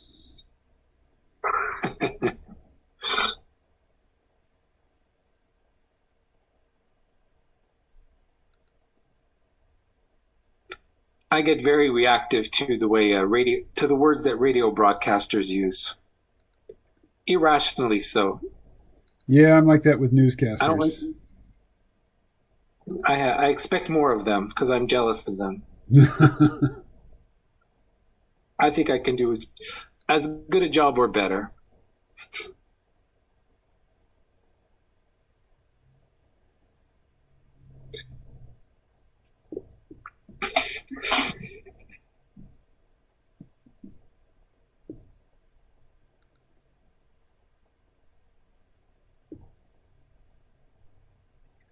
it's interesting to see trends in the linguosphere, and sometimes they're so gradual that I'm not even sure if they're there. But I think I've spoken about this before. But I am seeing a much greater increase of usage of the word massive, and it's quite pervasive now. People just use it to mean a lot. Like, we're going to have massive distribution of this vaccine. Right. And it really bugs me because for me, words are like a fine precision screwdriver set, with each one having a very specific purpose. So I feel you. Massive means it has a lot of mass. But it's not always a winning strategy to let other people know about your disapproval of how they use the word. Yeah. Well, are you familiar with the concept in the Lord of the Rings of the long defeat? I'm not familiar with that. All right. So the elves of Middle-earth are fighting a millennia-long battle with the dark forces, and they know in advance that they are destined to lose, but they fight anyway. They're fighting their long defeat.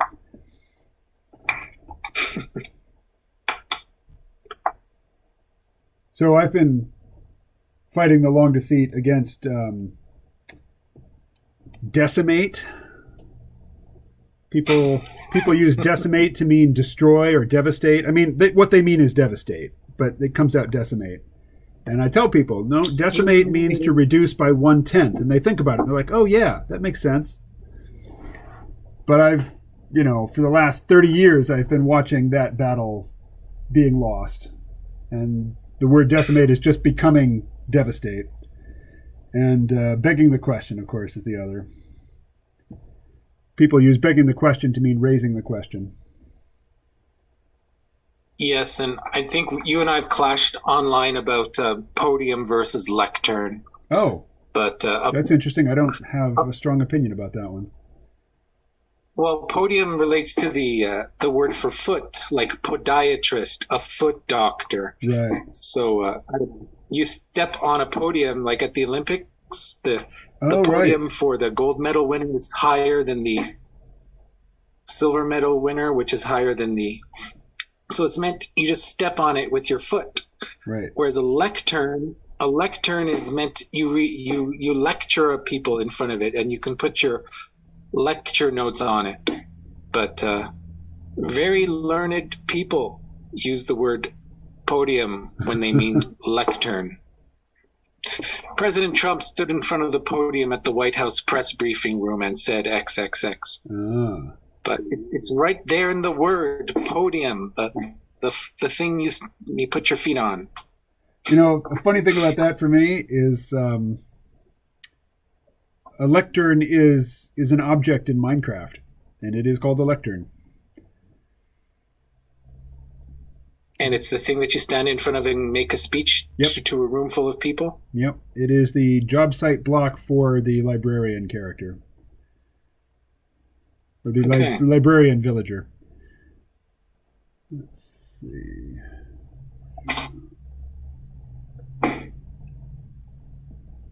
Oh, that's not what I meant to do at all. I'm going to be checking out in about 9 minutes to prepare for my work night. Gotcha. The thing is, I don't actually have to work because of all the government support, but it's a good thing to do for many reasons.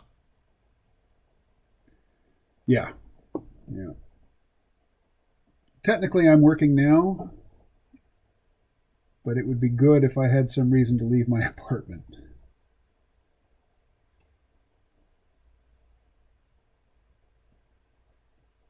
That is what I would prefer to have a lifestyle where I was forced to be active, because I've lived in places and I've lived in situations where I had to do a lot of walking every day, and it was very good for my physical health. But now I have to really force myself to do non-necessary physical activity, and I much prefer to be in a situation where I just have to move a lot in order to go about my day. I have a step counter on my Huawei band, and when I walk to the supermarket and back, it's almost 4,500 steps. Today, I have taken a grand total of 647 steps. Basically nothing. Gotcha. Yeah, that'll catch up to you. Well, most days I go to the gym, but just before this live stream, I had a conference call I had to attend, so I didn't have time to go to the gym today. I usually don't go on Wednesdays. Are you going to bring up the lack of gym at the next town council meeting? Depends what you mean by town council. We have a village meeting. All Vermont villages have their or towns have a town meeting day. It's all on the same day, and the gym will have been closed for like three months by the time that happens. Okay. I could go to a local select board meeting and say, hey, won't somebody save the fitness center? But there are 2 fitness centers in town, one for old people and one for young people. And the people who care about fitness on the select board all go to the young people gym. Their gym isn't closing.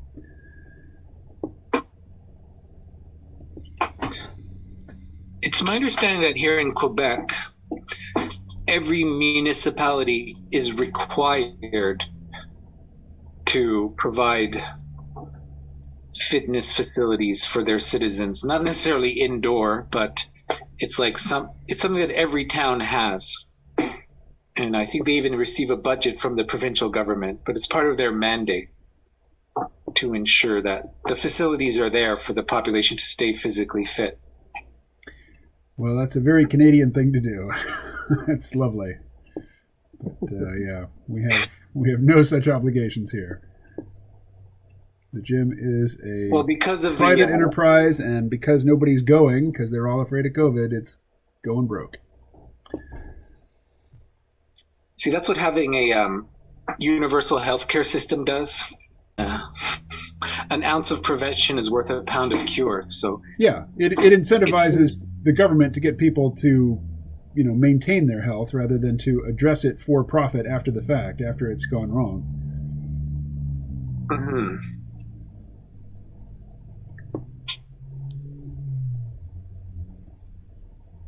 All right.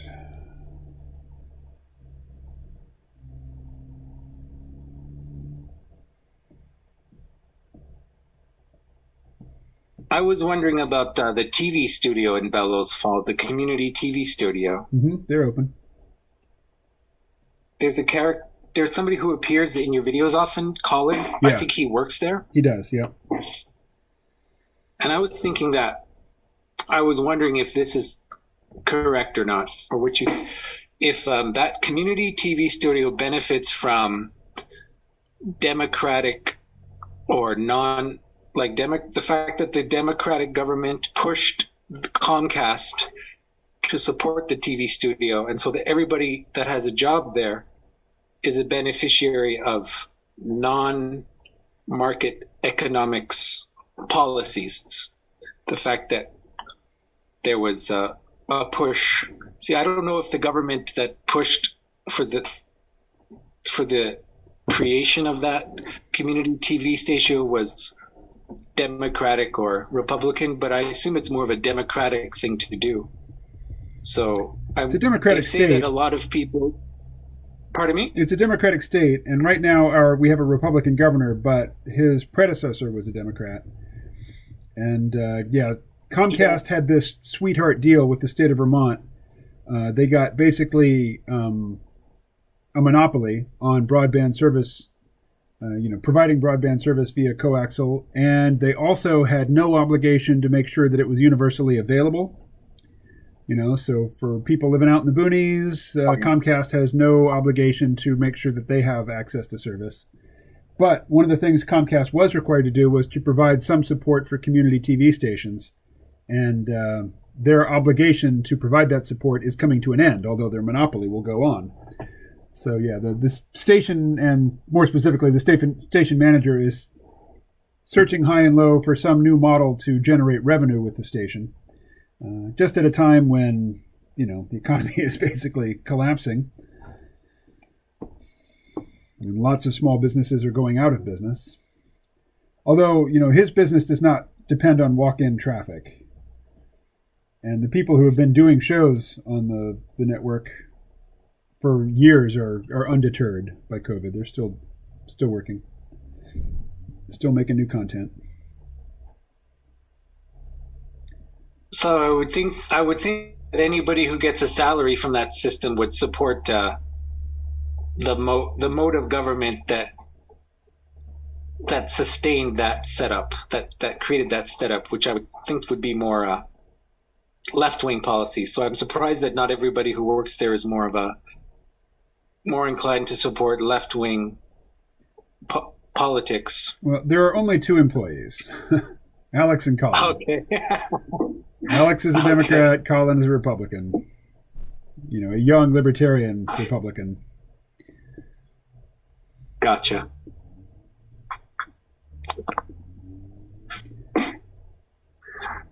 Let me get you caught up in the chat. Okay. Les, it's all Les. I think Paul has departed. Paul's actually working, He works with his hands. He moves rocks around. Right. Anyway, continue. Dislike it when people ask me a question. People use the word actually to sound more sophisticated. Paul, do you have any verbal pet peeves? I was on a spacer with a friend of mine. We walked around town for about 2.3 hours chatting, walking and talking. Definitely underrated. I once had an idea to link all the machines in a fitness center to the building's power grid, but a friend calculated that it was sort of like solar power and not economical to install. Paul's smart. He's working and working out at the same time. Yeah. I'm actually getting a lot more, I'm doing a lot more movement with the food delivery than with the passenger service, because I actually have to get out of my vehicle. Just the very act of getting in and out multiple times a day, it builds up my core. Whereas before I would just always sit in my car, stay in my seat, pick up people and drop them off. So I like doing this more than the passenger service for that reason. Also, people can provide lots of problems, lots of difficulties. People are a problem. I became averse to picking up random strangers after a few unpleasant incidents. Yeah.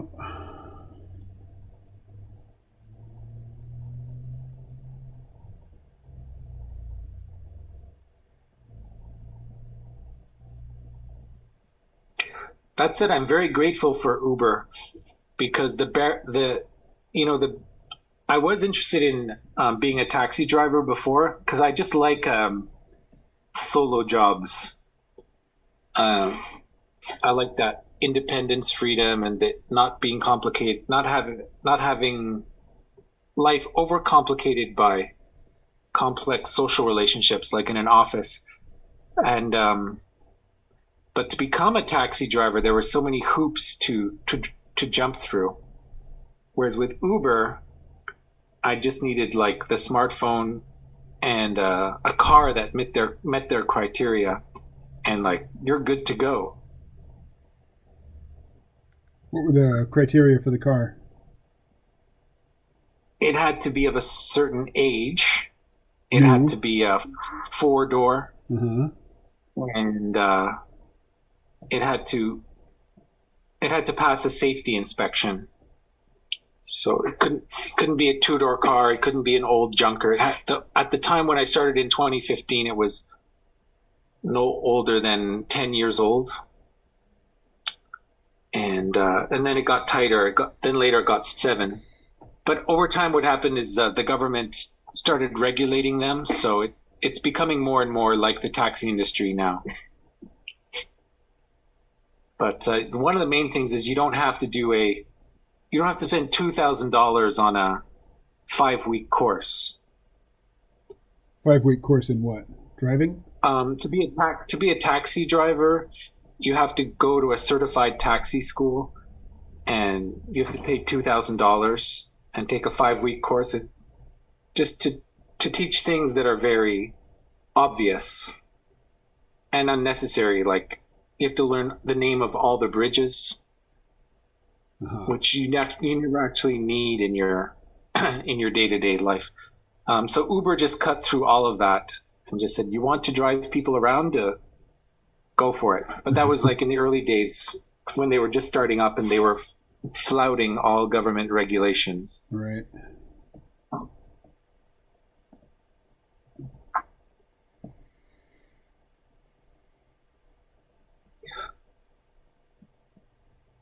So I'm going to prepare to head out and do some work. Okay. I will sit here and glance over at the empty chat from time to time, unless Les continues to text at me. Let's see. Oh, Paul's back. Paul is back. Yes, it's not going to be boring. All right. Well, thank you for your help, Ed. Take care. My pleasure. It was a pleasure. Take care. Talk to you tomorrow, Hope. All right.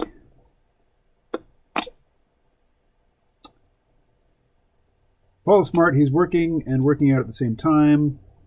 Les, I work a day job as a GIS specialist. I work from home and take breaks, then move rocks. Yes, I remember. But it seems like whenever you're on, you're talking about doing something on your property. Pet peeves. No, I don't like to judge how people speak because I sound like an idiot 90% of the time, give or take. Yep. I've heard that 90% of all statistics are just made up. Let's see. I'm trying to export a huge subset of aerial imagery without it being a huge file. Definitely a first world 21st century problem. It's boring stuff. I do really like geography. Me too. Good evening, Ed. Well, Ed's out. Actually, I think Ed's still on the call. Maybe not. Yeah, Paul, I've noticed that people that actually don't sound like idiots also tend not to point out idiocy in others. Cheers, Ed. XOXOXO. Alrighty. Let's see. That's what her ping pong outfit looked like.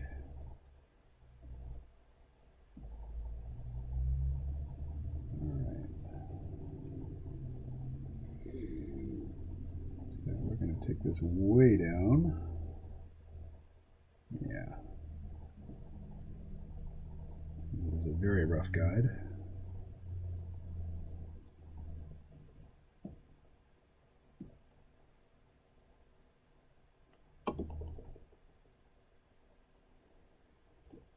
All right. Well, I will glance at the chat from time to time, so if you have questions, let me know.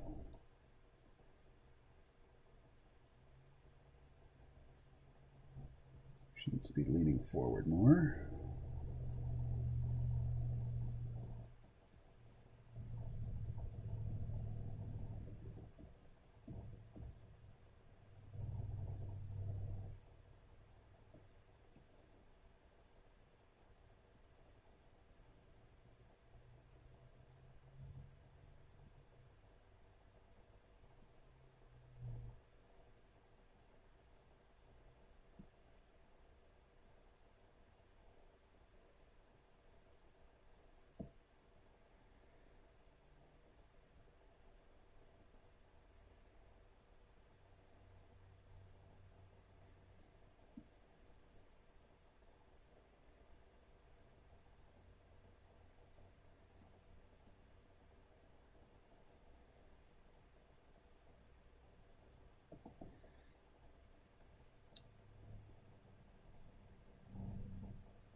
Nope, nope, nope, nope, nope, nope, nope, nope. Let's see if the pedal goes like that. How's her hand?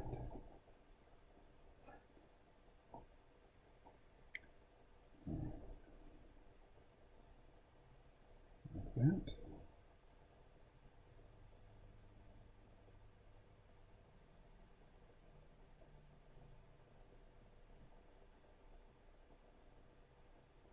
What do we got? Haven't seen Rose in a while. Well, it is 5:38 a.m. in the Philippines, so I imagine Rose is asleep.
I actually like this super rough sketch better. Might just have to go with that one.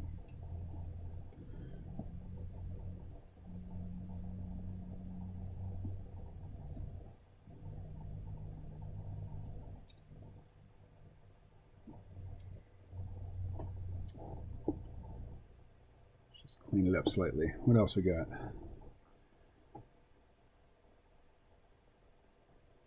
KMO, what do you expect from moving to Puerto Rico? I expect hurricanes. I expect to have to become more security conscious. But I also expect to live in a city, which is what I've been missing.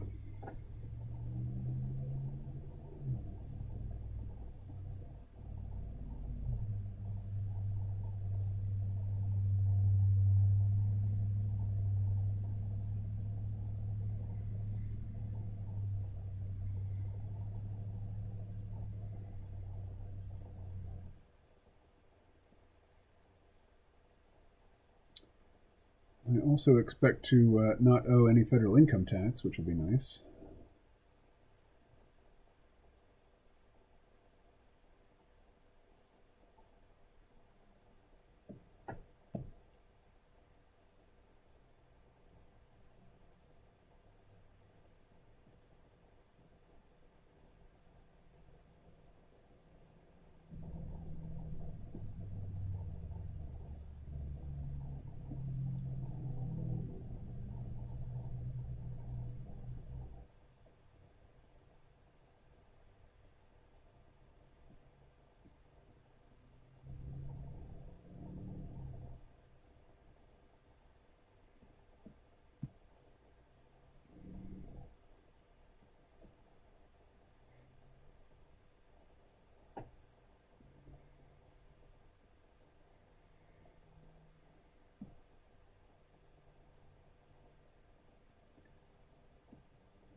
What else we got?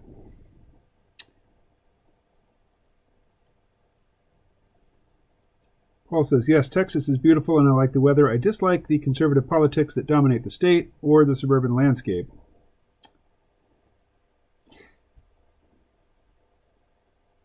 What about the Great Reset?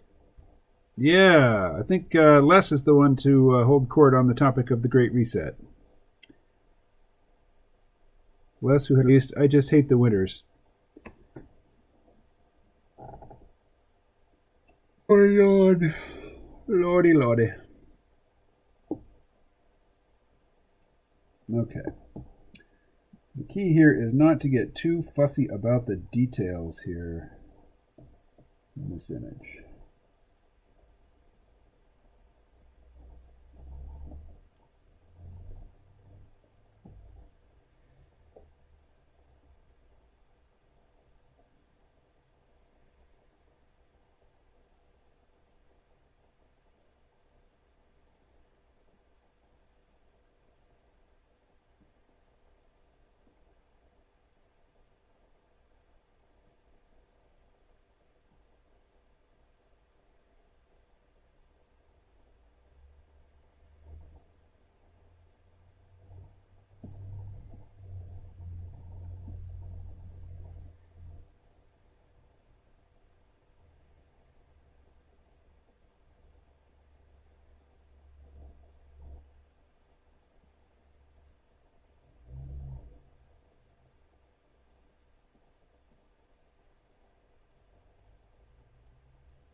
Let's see, what did that ping pong outfit she's wearing look like? Huh. All right.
Let's see, where is the...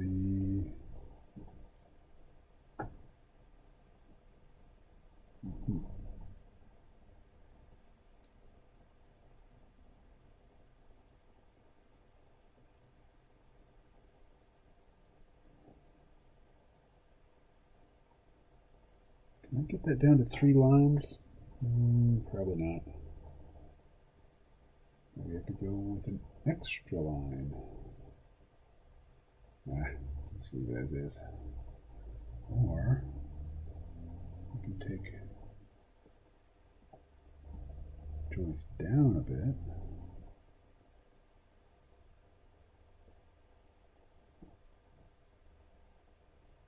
Yeah.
Okay. KMO, have a good night. Cheers, Les. Good night, Paul. Les says, gave a good one, partner. Keep the scorpions out of your leggings. Good call. And watch out for them rattlers. Let's see.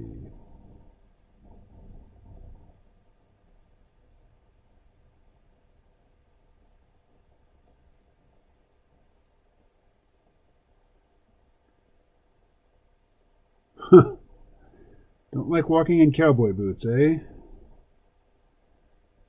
I can live with the hat, gun, and turquoise Indian neck pendant, called a bolo tie. All a man really needs is a hound, a rifle, and a ride. I think I learned that from some country song. Well, you kind of need some money, too, in Texas. Well, anywhere in the U.S. I was in Houston for a weekend conference 15 years or so ago. It was too humid. Yeah, I've only been to Houston once, I think. I think I've only been there once. I interviewed Daniel Quinn, author of Ishmael.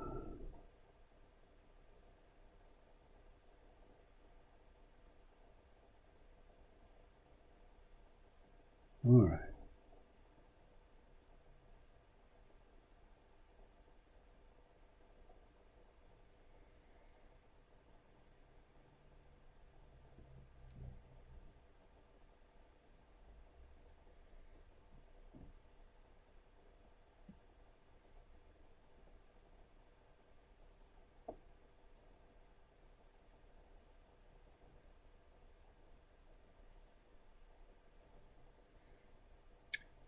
So, Les, what is your opinion on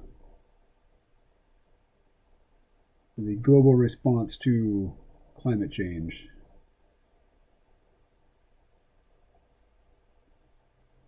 I think I read stuff earlier from you which indicated you either thought it was overblown or completely erroneous.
Hmm.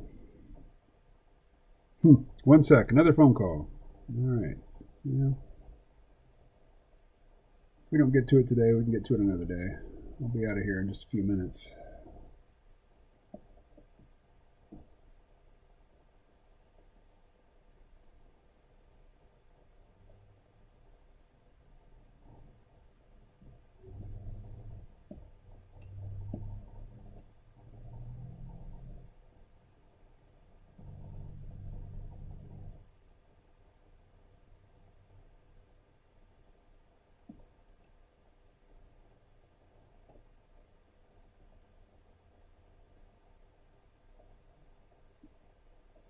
All right. You just fiddling with that. Get on to something else.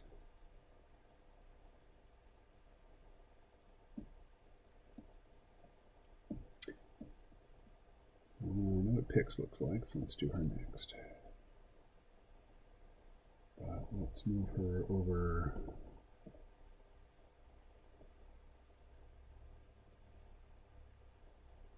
this way.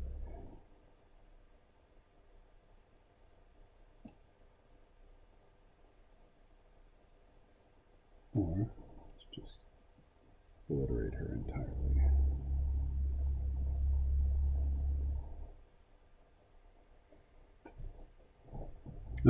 Okay, sorry, yeah. I'm of the opinion that global warming is a scam. In the 60s, there was the peak oil scam. In the 70s, it was the Ice Age fear.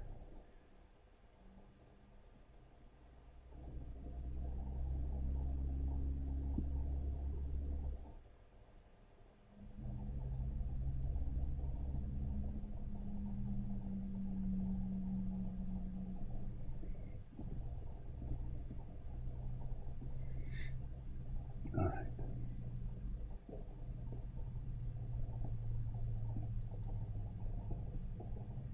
What's going on here? I'm on the wrong layer. That's what's going on.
Let's see.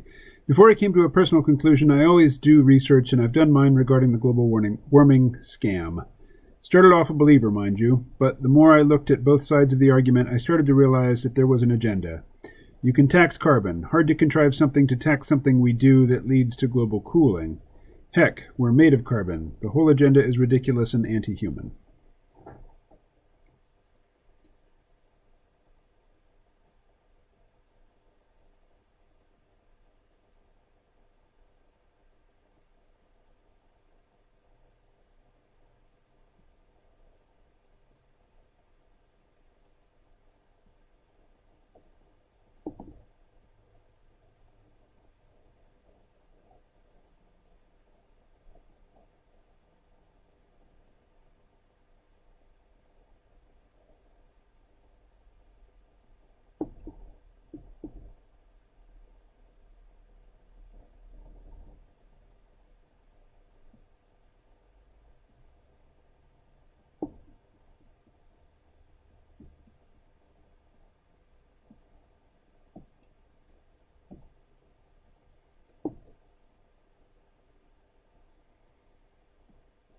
Okay.